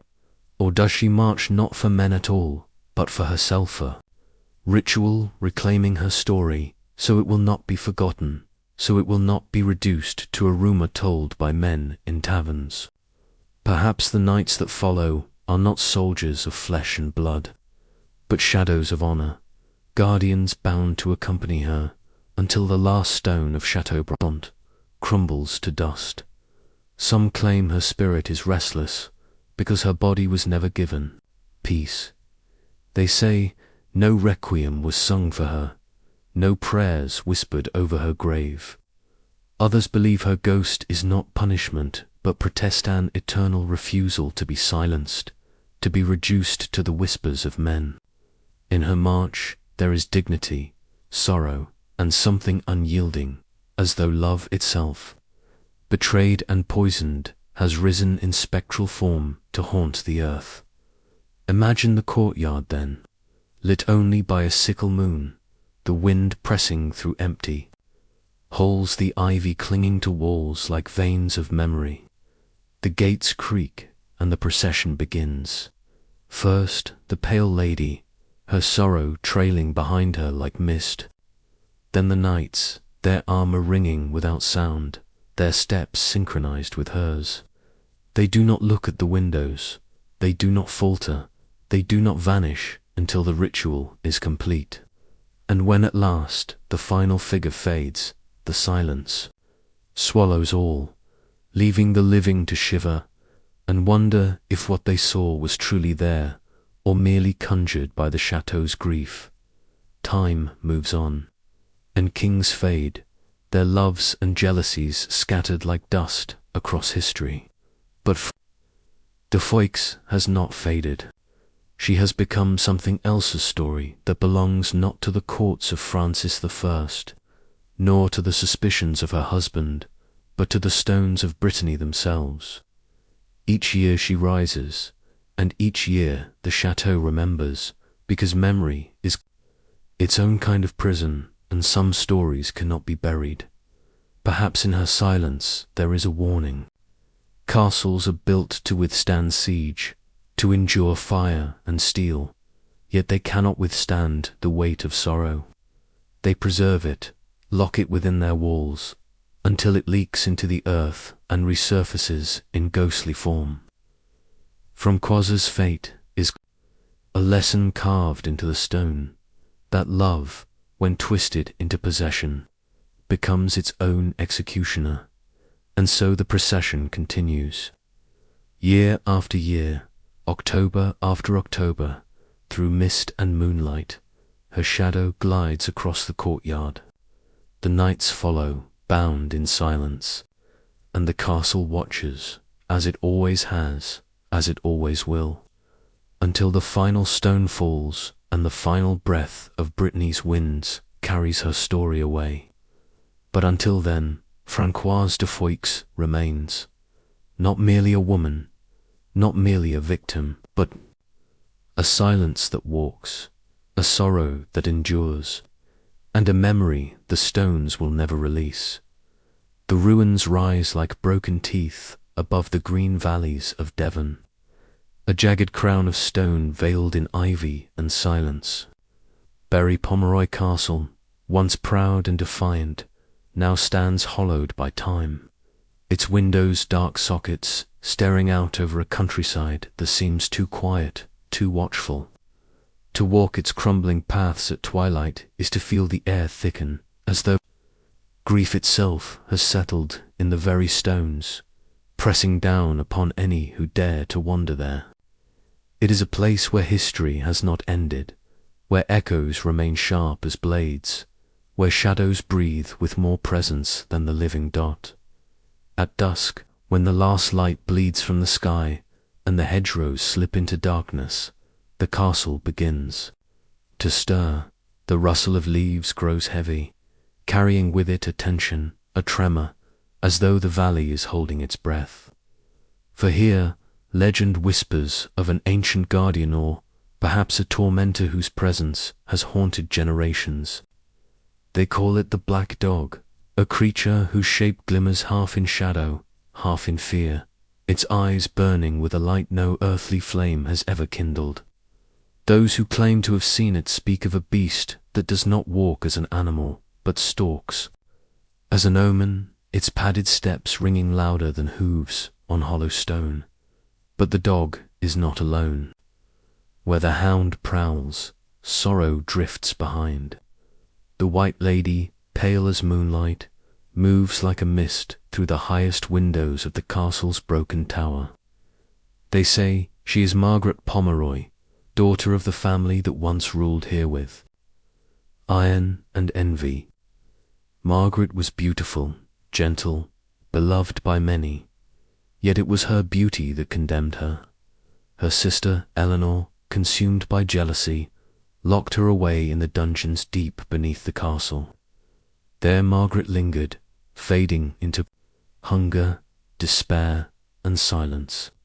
Some say she starved, her body wasting away in the blackness, while above the halls filled with music and feast. Others whisper that she died still singing, her voice a trembling prayer that turned the cold stone walls into her cathedral dot. Now, in the hollow nights, her shadow glides through the castle as if searching for a freedom she never touched in life. Lantern-bearing travellers passing along the lonely road beneath the towers have glimpsed her pale face at the window, eyes wide, staring not outward but inward, as though seeing only the memory of her prison. No cry escapes her lips, but her silence is heavier than any scream.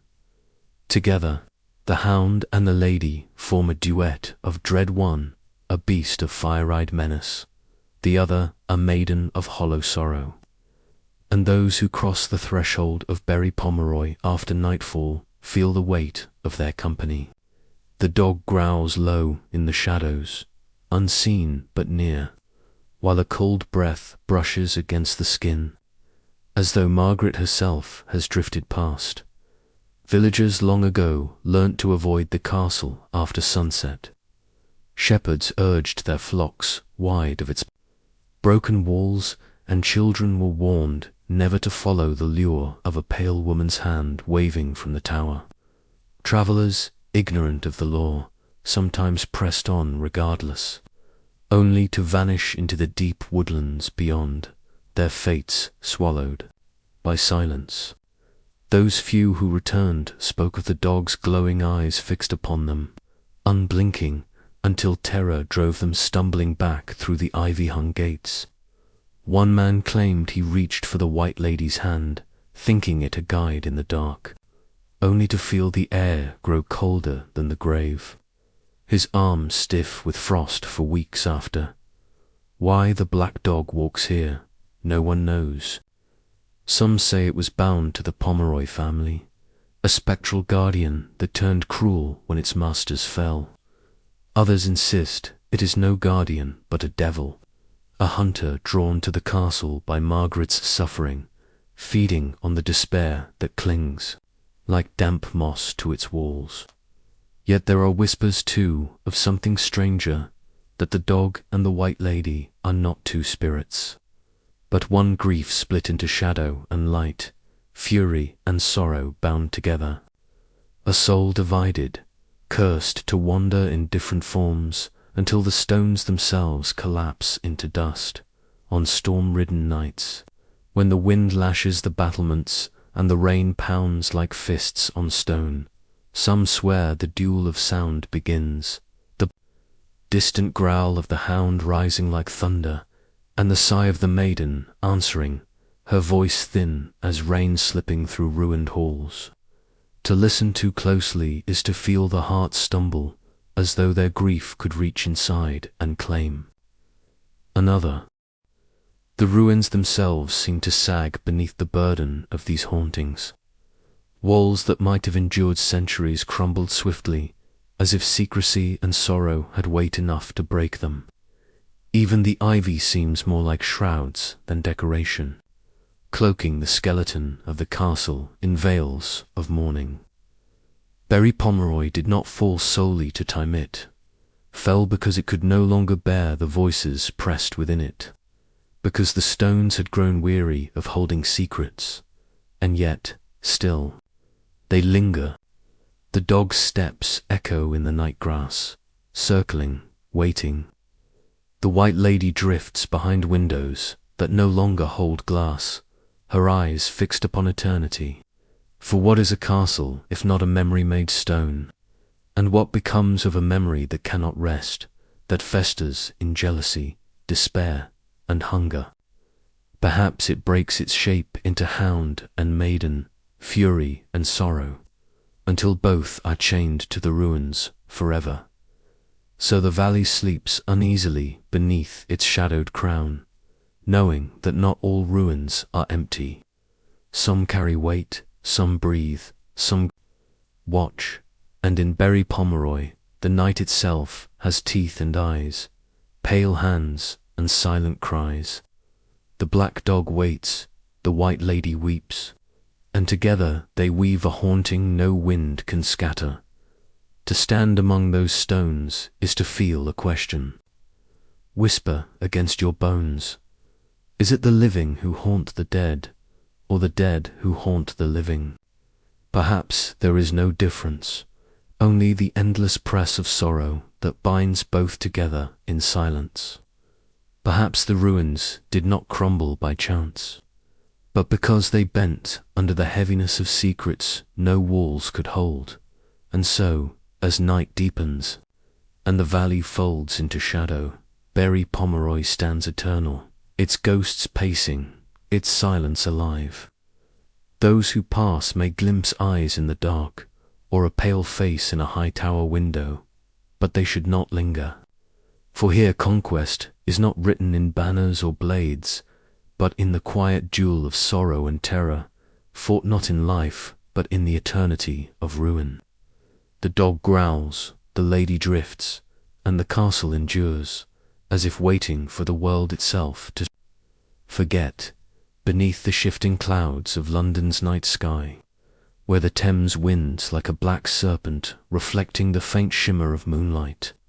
There stands a fortress that has watched centuries of blood, betrayal, and silence. The Tower of London rises like a stone sentinel, its battlements heavy with secrets. It is said that no stone within its walls is unstained, for each has drunk deeply of despair. Yet among its countless tales of agony, none chills the soul more deeply than the fate of two princes, who vanished into the shadowed corridors of history, their laughter silenced, their innocence entombed in whispers. It was the summer of 1483 when the story began to unfold. The crown of England. It was fragile then, a prize passed from hand to hand, its weight breaking the necks of those too young to bear it. Edward V was but 12 years old, newly crowned king after the death of his father. Edward IV, his brother, Richard, Duke of York, was a boy of only 9, bright-eyed and trusting.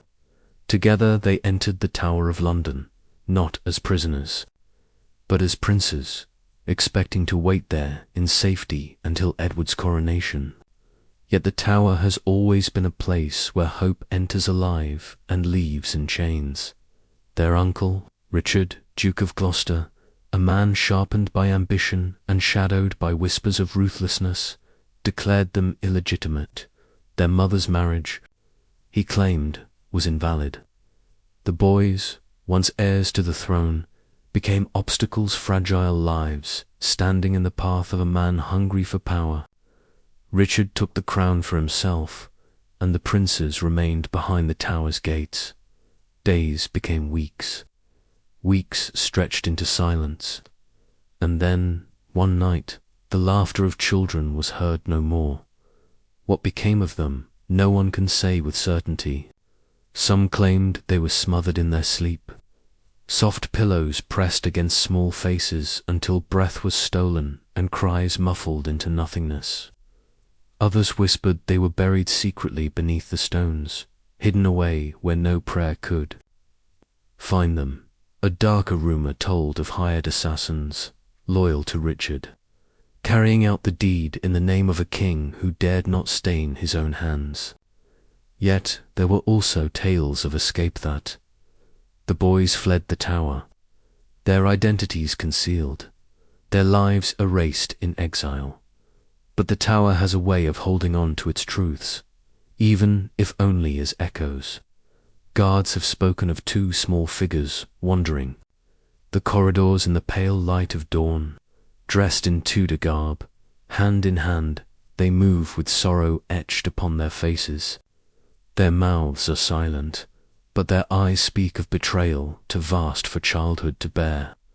Some say they appear near the bloody tower, where their chambers once stood, their footsteps soft as sighs upon the cold stone. To see them is to feel a chill deeper than winter, as if the air itself remembers the smothering of innocence. The tower's dungeons hold countless screams, but none resound louder than the silence of those lost boys. Innocence perished in the name of power, and the memory of it lingers like a wound that never heals. It is as though their duel with fate remains unfinished, as though the question of their end is too unbearable to resolve, too cruel to set in stone. In 1674, during the reign of Charles II, the bones of two small children were discovered beneath a staircase within the tower. Reverently, they were laid to rest in Westminster Abbey, as though at last the brothers had found peace. Yet doubts remain. Were those truly their bones, or the relics of some other forgotten tragedy? The tower holds more than enough sorrow to provide such remains. On nights when fog drifts low over the Thames and the bells toll faintly across the water, some say, the princes can still be seen at the edges of torchlight, pale and watchful. They do not accuse, nor do they weep. They only linger, bound together by the invisible thread of their fate, their tiny hands clasped as if holding fast against eternity's pull. Their silence speaks more loudly than any accusation, for in it lies the essence of betrayal. Knowledge that those who should have protected them delivered them into ruin. The tower itself becomes their witness, a monument not only of stone and iron, but of sorrow that refuses to fade. Each archway, each barred window, each cold stairwell seems to hold its breath when their presence drifts near. To walk the tower by night is to feel the weight of their absence pressing in, a reminder that ambition can devour even the most innocent. Of lives, there is a cruel poetry in their fate. Kings and queens came and went, their power etched into chronicles, their deeds carved into memory. But the princess too fragile boys, their lives snuffed out like candles, remain more haunting than all the monarchs combined. Their story endures not because of what they accomplished, but because of what they never lived to do. In the end, it is their absence that fills the tower like a ghost heavier than stone, a grief that neither coronation nor conquest can erase. Perhaps that is the true curse of the Tower of London. Not the executions, not the betrayals, not even the rivers of blood that have soaked its earth, but the memory of two children who trusted in the mercy of their kin and found only silence. Their story asks a question that echoes still in the cold chambers of history. What is a crown worth if it demands the breath of innocence? And so the tower stands, eternal and watchful, its ravens circling like sentinels of fate. Its walls will crumble one day, its stones worn by centuries of rain and ruin. Yet the tale of the lost princes will not fade. It will move like a whisper through the ages, clinging to the fog, breathing in the silence of candlelit corridors. For some ghosts are not born of violence alone. Some are born of betrayal, too deep to rest, too cruel to forgive, too sacred to Forget when the night is still, when the city quiets beneath the stars, and when the tower casts its black silhouette against the sky. One may yet imagine the sound of children's feet upon the stone, light and fleeting, as though running in a game of chase that never ends. And somewhere within the darkened chambers, unseen but felt, two small figures linger, brothers forever bound, their story a shadow that will never leave London's heart. Their duel was not fought with swords, nor won with crowns, but with silence. And silence, like the tower, endures the wind that coils through Transylvania, carries a voice of stone and sorrow. And at its heart rises Hunyad Castle, grim and unyielding. Its towers stand like blackened teeth against the mountains, their crowns scarred by storm and centuries. In its shadow, the earth itself feels colder, as though the ground remembers each drop of blood spilled upon it.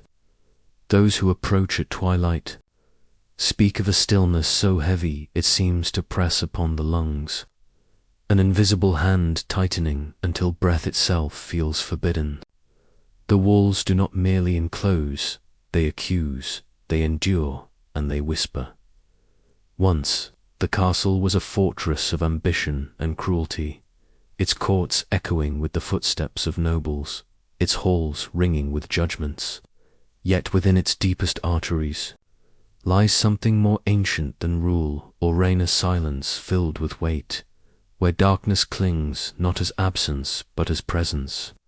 The hollow chamber, it is not marked upon any nobleman's map, not listed in the proud histories of the Corvins, not carved into the romances of kings, and yet everyone in the villages knows of it. A room that seems to breathe though no lungs fill it, where the air carries the faintest of murmurs, as though the walls themselves remember voices too stubborn to vanish.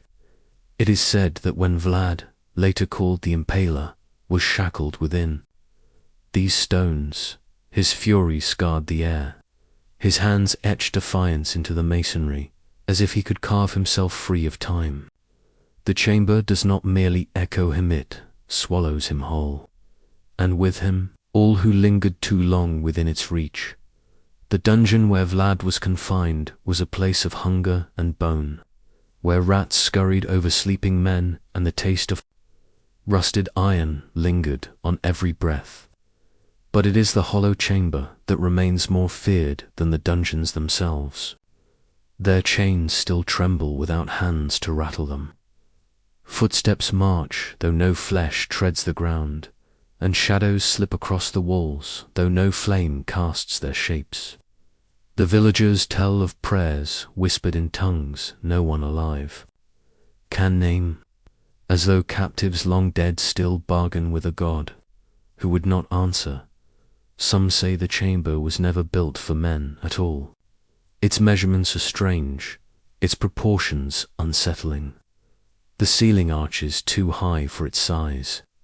The stones do not align with the rest of the fortress, and even sound behaves differently within it. Voices stretch longer, syllables warp, the air carrying echoes that arrive before the word is even spoken.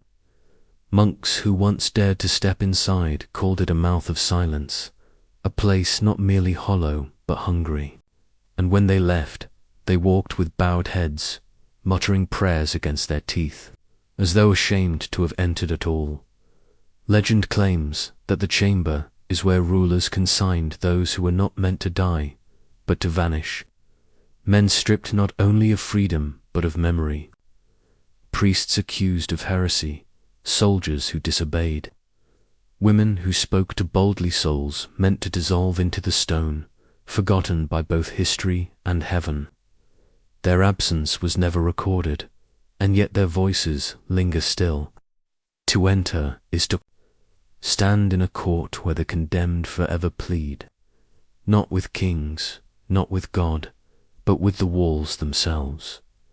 Travelers who do not heed warnings tell stories after leaving.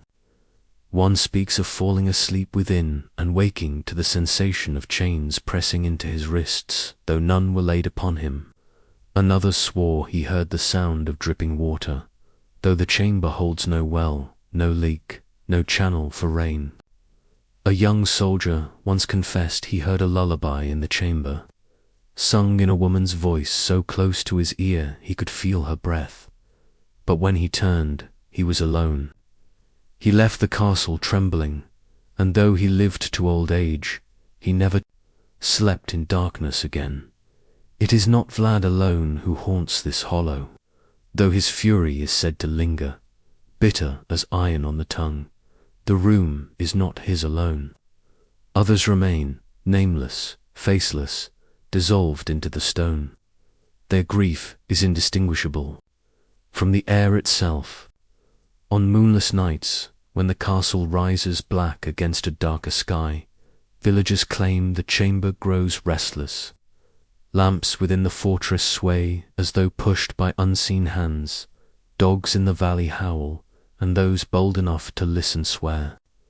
They hear a chorus of voices climbing the wind, a litany of prayers, curses, and cries.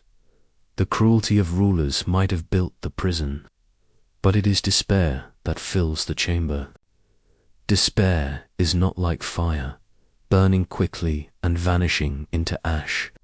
It is a slow flood that seeps into the marrow of stone, staining it until even centuries cannot cleanse it. Within the hollow chamber, despair took root, and there it grows still. Step into its threshold, and you will know the difference. The air is not merely cold, it feels laden, as if burdened with centuries of sorrow. The walls seem closer than they are, pressing against the skin, whispering against the ear. And then comes the silence, a silence deeper than any absence of sound, a silence that waits, that expects. It draws the breath, slows the heart, and one realizes too late that the silence is not empty. It is listening. Perhaps this is why those who leave it never speak of it in full. Their words trail into muttering, their eyes dart toward the floor. For how can one name what cannot be seen? How can one tell of shadows that move without light, of chains that shiver without touch, of prayers whispered by no living tongue? Some mysteries refuse to be described. They demand to be carried. Tonight, the chamber waits still.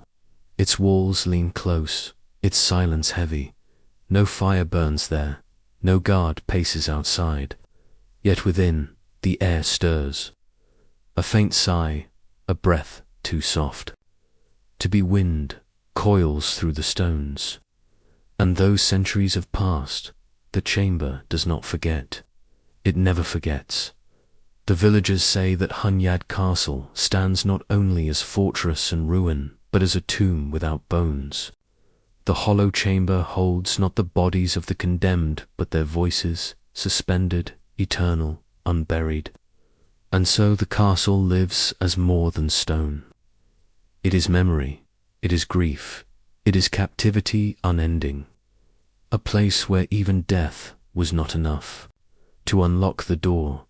And if you should ever stand in its shadow at dusk, the mountains gathering black around its towers, and hear a whisper ride, the wind do not follow.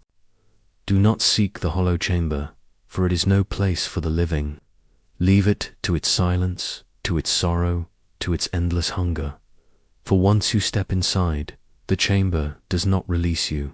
It only waits, listening, until your voice joins the rest. And perhaps that is the true curse of Hunyad Castle, that within its hollow heart, history is not past at all. It breathes, it whispers, it prays, it endures. And it will endure long after all who remember it are gone. In the hollow hours of night, when the moon's pale hand stretches across the forests of Bohemia, there stands Krovoklet Castle, its towers rising like blackened spears against the trembling sky. The stone keeps its secrets well, the kind of secrets whispered only to the trees that bow in the wind, or to the rivers that coil like silver serpents around its base. In the hush of midnight, the fortress seems less a dwelling of kings and more a shrine to silence, to the echoes of footsteps long gone, to the soft hum of voices that should no longer exist. It was within these walls that justice once wore a cold face, where noble courts decided the worth of a life in the space of an afternoon. The castle was not merely a home, it was a judge's throne, a hall of trials, a place where chains outnumbered prayers. Beneath the banquet chambers and painted ceilings lie the dungeons, stone-throated chambers where cries were absorbed into rock and never returned. It is there, in the dark of those lower halls, that the tale of the vanished maid was first born. She was no princess, no noble daughter remembered in heraldry, but a young servant whose name slipped too easily from memory. The chronicles do not preserve her face, nor the sound of her voice, only the accusation that marked her fate, theft. What she stole, no one recalls. Perhaps it was a trinket from a careless lord, or bread stolen out of hunger. The verdict came swiftly. Chains were fastened to her wrists, iron colder than any winter, and she was led to the dungeon below. The days that followed were measured not in hours, but in silence. Guards passed by her cell, noting her hunched form, her eyes lowered to the damp stone floor. No visitors came, no pleadings were heard. Yet when the sun bled its light through the cracks and the guards returned to her chamber, the chains hung empty. The irons still clung to the wall, the lock still fastened. But the maid was gone. The dungeon was searched, every corner scoured by torchlight. The floors revealed no footprints, the walls no breach, the doors no mark of force. It was as though the castle itself had swallowed her, stone-consuming flesh, as though hunger lived within the masonry. Some whispered that she had been carried off by unearthly hands, spirits that move through walls and unlock chains as if they were threads of string. Others believed she had dissolved into shadow, claimed not by freedom but by the castle's eternal appetite for souls. Her absence became her sentence. There was no trial to amend it, no appeal to reverse it. She was simply gone, a hollow in the castle's memory. Yet her presence lingered, not in form but in sensation. Guards swore they felt her brush against them in the corridors, a chill that passed as if someone had walked by, though the hall lay empty. At night, when the torches dimmed and the corridors sank into blackness, there came a sound, faint and fragile, a humming. A girl's tune, soft as lullaby, drifting from stone to stone. It would rise in the silence, curl through the stairways, then vanish the moment a torch was raised. For generations the legend grew. The maid was no longer a servant of flesh, but a presence caught between stone and shadow. Some said her innocence had been her shield, and heaven itself had spirited her away from unjust chains. Others insisted guilt had marked her, and the devil had claimed her for his own. And there were those who whispered a different tale, that she had not left at all, that her body lay somewhere deep within the castle, in chambers walled off, buried, beneath new stone, entombed alive, where no judge's hand could reach. It is the not knowing that feeds her legend. Was she thief or victim? Did she vanish into freedom or into death? The castle does not answer. Instead, it holds her absence like a relic, guarding it with silence.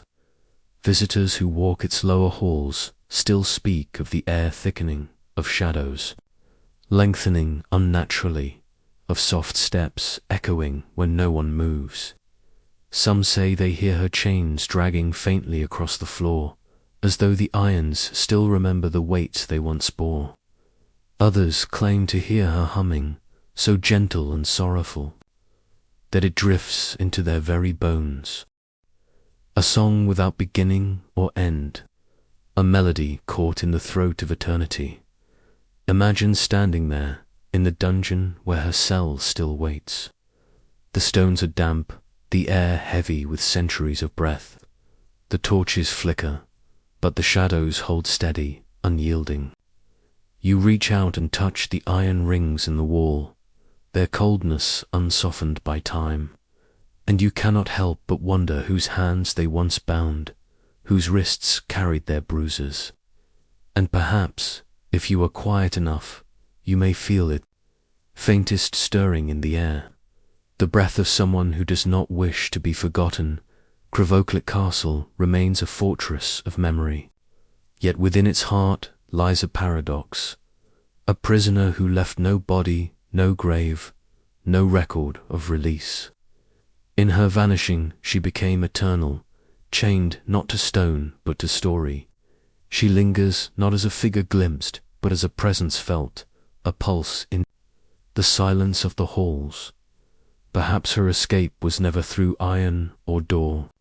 Perhaps her escape was through time itself, slipping beyond the reach of mortal years. She is not dead, not alive, not gone, not present. She is the emptiness that walks, the silence that hums, the touch of cold air brushing past in the dark. And so, when the night folds itself over the forests of Bohemia, and the castle looms black against the sky, the legend of the vanished maid stirs once more. She is not a ghost that appears, but a memory that refuses to fade. Her innocence, her guilt both lost to silence, yet her absence is the loudest voice in the castle, a song sung without lips, a story told without words. And if you ever walk those corridors at night, remember, she is not seen, but she is there. A prisoner not of stone, but of eternity. A maid who vanished, and in vanishing, became the most enduring captive of Crevoclet. The sea does not sleep at Deneter. It hurls itself endlessly against the black cliffs, clawing at the stone with foaming fingers, roaring like some ancient beast that has never tired, never yielded. Even in stillness, the air is filled with its echo, a low and mournful chant that rises and falls as if the ocean itself remembers. Upon these jagged heights, where gulls circle like white phantoms and the salt stings the breath, stands Deneter Castle, ruinous now, broken teeth upon the cliff's edge, yet still it clings stubbornly to the earth, as though it knows that legends are heavier than the sea, heavier even than the weight of centuries. In the grey dawn, when mist coils thick across the battlements, the castle seems less a structure of stone than a wound carved into time. Its towers lean like watchers exhausted by their eternal vigil. The walls, damp with centuries of storms, glisten as if they bleed sea-water. And in the silence between crashing waves, a listener might hear something else, the faint thud of footsteps along abandoned corridors, the whisper of voices in a tongue no longer spoken, the hollow rattle of chains dragged across flagstones. For Deneter holds more than history.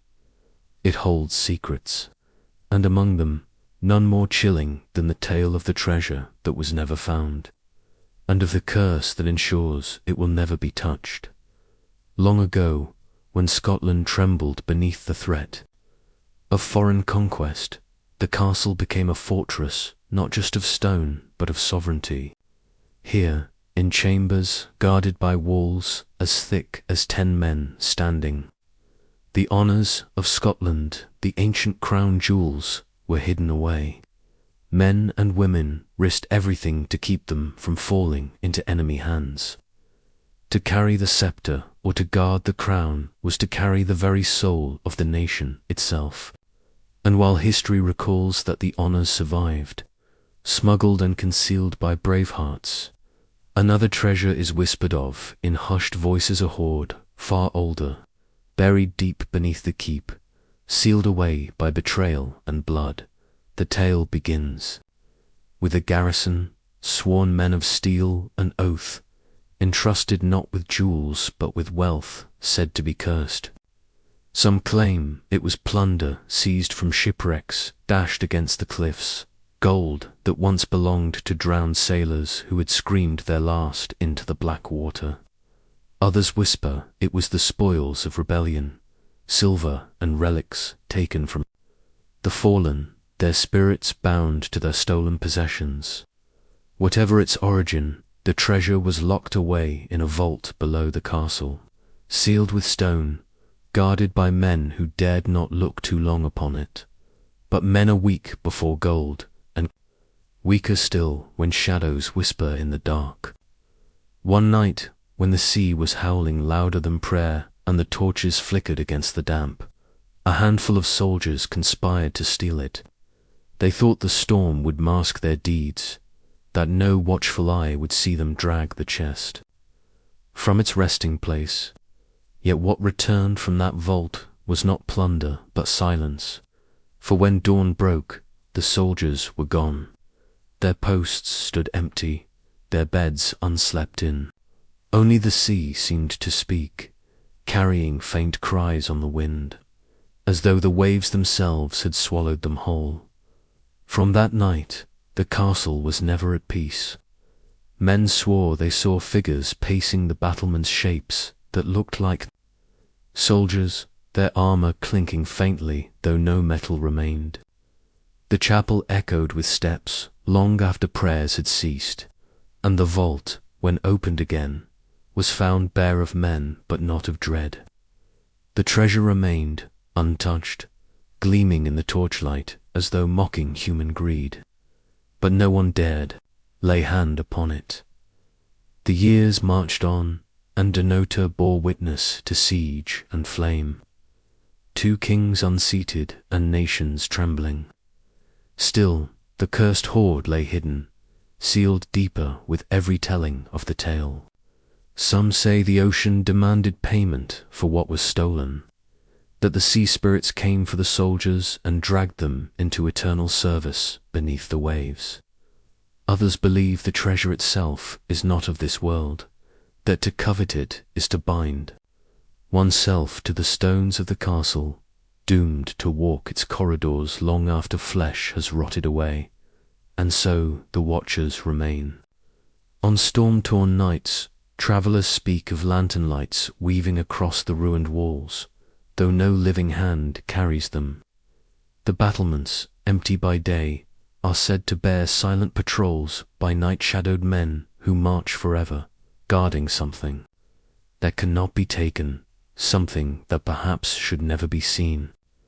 The gulls scream above as if warning, the sea roars below as if mourning, and the wind carries with it a chill that feels not of weather but of presence. To walk the ruins at twilight is to feel the weight of that vigil. The stones are slick, the air is sharp with brine, and every gust seems to press against the skin like unseen fingers. One might pause upon the edge, looking down where the waves explode in fury against the cliff, and wonder if the cries carried upon the wind are merely the tricks of sea and stone, or if they are the voices of the vanished, begging release. Yet there is no release, for what was bound by betrayal remains bound still. Some legends whisper that the treasure is not gold at all, not jewels nor relics, but memory itself, the loyalty of those who stood guard, the sacrifice of those who gave their lives to protect crown and country. Perhaps that is the true wealth buried in the bowels of Denotor, and perhaps the curse is only this, that memory never dies. It lingers, heavy as the stones, restless as the sea. The figures who pace the walls are not thieves, not betrayers, but guardians still, unable to lay down their watch, bound to protect. Not a chest of riches, but the echo of their own devotion. The ruins stand now, battered by the centuries, broken but unyielding. Tourists come and go, marveling at the cliffside views, at the grandeur of what once was. They hear the roar of the sea, take their photographs, and leave. Yet the castle does not let go so easily. Those who listen closely, those who linger, when the last light fades, swear they hear the soft strike of armored boots on the stones. They feel the brush of unseen shoulders, as if someone passes by. They catch, carried faintly on the wind, the sound of a chest dragged across the floor, a groan of metal long since rusted away, and in those moments it is clear that Denota is not abandoned. It is inhabited not by the living, but by duty itself. The sea will continue to rage, the cliffs will continue to crumble, the gulls will continue to scream, but the watch will never end. For some treasures are too heavy to carry, too sacred to claim, and too cursed to forget. And so they remain, sealed in darkness beneath stone and storm, guarded by those who vanished, yet who never left. The sea sings their the wind whispers their vow, and the ruins of Denota endure, a monument not only to the power of kings, but to the haunting truth that some riches do not belong to man, but to eternity itself. Beneath the silver light of the moon, Himeji Castle rises from the earth like a vision carved from ivory. Its white walls gleam with the softness of a crane's wing, its towers stacked high like layers of drifting cloud. By day, it is a marvel of symmetry and grace, a fortress dressed in purity. But when the last lantern is extinguished and silence drapes itself across the corridors, the castle changes. The air thickens, shadows lengthen, and in that silence comes a sound that does not belong, soft, steady, persistent, the delicate clink of porcelain cups, the muted rustle of sleeves, the low murmur of voices long gone. They say that, deep within Himeji's labyrinth of stone lies a hidden chamber, a banquet hall built not for defense but for indulgence. It was a time of siege, when famine raged beyond the walls. The townspeople starved, soldiers gnawed at bark and roots, mothers offered their children rice water as though it were a meal. Yet in the castle's depths, the lords and their chosen companions gathered at long lacquered tables, where candles burned low and sake flowed like spring rain. They dined on hidden stores of fish, on rice hoarded in secret, on meats taken from the mouths of the poor. The cries outside were muffled by stone, while inside, cups were raised in laughter. The tale says it was not hunger that haunted Himeji, most deeply, but betrayal. Servants who brought platters to the nobles grew gaunt and pale, forbidden to eat even the crumbs. Guards who knew the truth swore oaths sealed in silence, but some would later vanish, swallowed by the castle as if by a living mouth. The people outside suspected little, believing their lords starved alongside them, but within, joy and guilt, entwined like shadows on a paper screen. When the siege finally broke and peace returned, the chamber was sealed. Some claimed it was done to bury the shame. Others whispered it was not by human hands, at all that the castle itself had closed, its stone lips entombing a feast that had never ended. What remained inside was not flesh or wine, but echoes, the scrape of a bowl against a table, the faint splash of sake poured into an unseen cup, the laughter of men who believed themselves safe from history's gaze, visitors who walk Himeji's halls at night often pause, turning toward a wall that seems to hum. They press their ears against the cold plaster and hear what should not be there, the steady rhythm of a banquet in progress. Some report a drifting scent, faint but unmistakable, grilled fish touched with soy, rice steamed in secret fires, a sweetness of plum wine that does not belong to the present hour. Those who linger too long claim to feel something more a heat in the stones, as if breath still lingers behind them, as though dozens of unseen bodies share the same hidden air. But not all who hear these sounds leave unscathed. A soldier, once on night patrol, followed the laughter, convinced some revelers had stolen inside. He traced the sound through corridors, twisting like a maze, until he reached a wall where the noise grew loudest. He pressed his hand to the plaster. It was warm. He swore he felt fingers pressing back from the other side. In terror, he fled, but his hair turned white before dawn. He never spoke again, except once, to whisper that the chamber was not only filled with sound, but with eyes watching from the dark. What is the feast, if not the hunger of guilt that refuses to fade? Some say the revelry continues because the nobles who dined there cannot rest. Their joy was carved from the hunger of others, and such debts are never paid easily. Others claim the feast was cursed by one who served them, perhaps a servant, who starved while carrying trays heavy with food, or a mother who lost her child to famine's grasp. Betrayal, when sealed into stone, is said to echo without end. The people of Himeji whispered that the chamber still exists, hidden behind walls, beneath floors, or within the endless maze of staircases. Yet no hand has ever found it, and perhaps none ever will. The castle protects its secrets as carefully as it guards its beauty. By day it shines, a vision of purity untouched by blood. By night its silence is a lie, covering the voices of those who dine forever in the dark. Sometimes, in the stillness of midnight, the banquet grows louder, as if the revelers sense they are being remembered.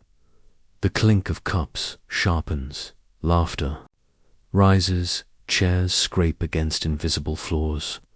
It is said that if one listens too closely, the sounds draw nearer, pressing against the walls, until the distance between listener and feast disappears. Some believe the banquet hungers for new guests, that each ear bent to near the wall is an invitation written in flesh, and so the castle remains two-faced, one of daylight, radiant and serene, the other of night, whispering of betrayal and indulgence, of hunger carved into memory. Perhaps this is the true nature of beauty, to shine brightly enough that its shadow grows equally dark. Those who leave Himeji at dawn often glance back at its pale silhouette, rising above the mist like a phantom bird. They say the castle seems too quiet, too still, as if it holds its breath, and they wonder if, deep within its walls, the feast still continues. A table that grows longer with every passing century. For what is more endless than guilt? What is heavier than the silence of betrayal? In Himeji, the feast does not fade because it was never about food. It was about survival, stolen from the mouths of the weak, joy built upon the hunger of the faithful. And so it lingers, not in the lords who once ate, nor in the servants who once starved, but in the stone itself. The walls have remembered, and memory, once sealed, becomes eternal, even now, when the night wind stirs through the corridors, and the moon glimmers against white plaster. The castle hums with an ancient pulse. Somewhere within, sake still pours. Somewhere within, voices still murmur. And somewhere within, a feast continues without end, waiting for the day when silence itself grows hungry enough to join.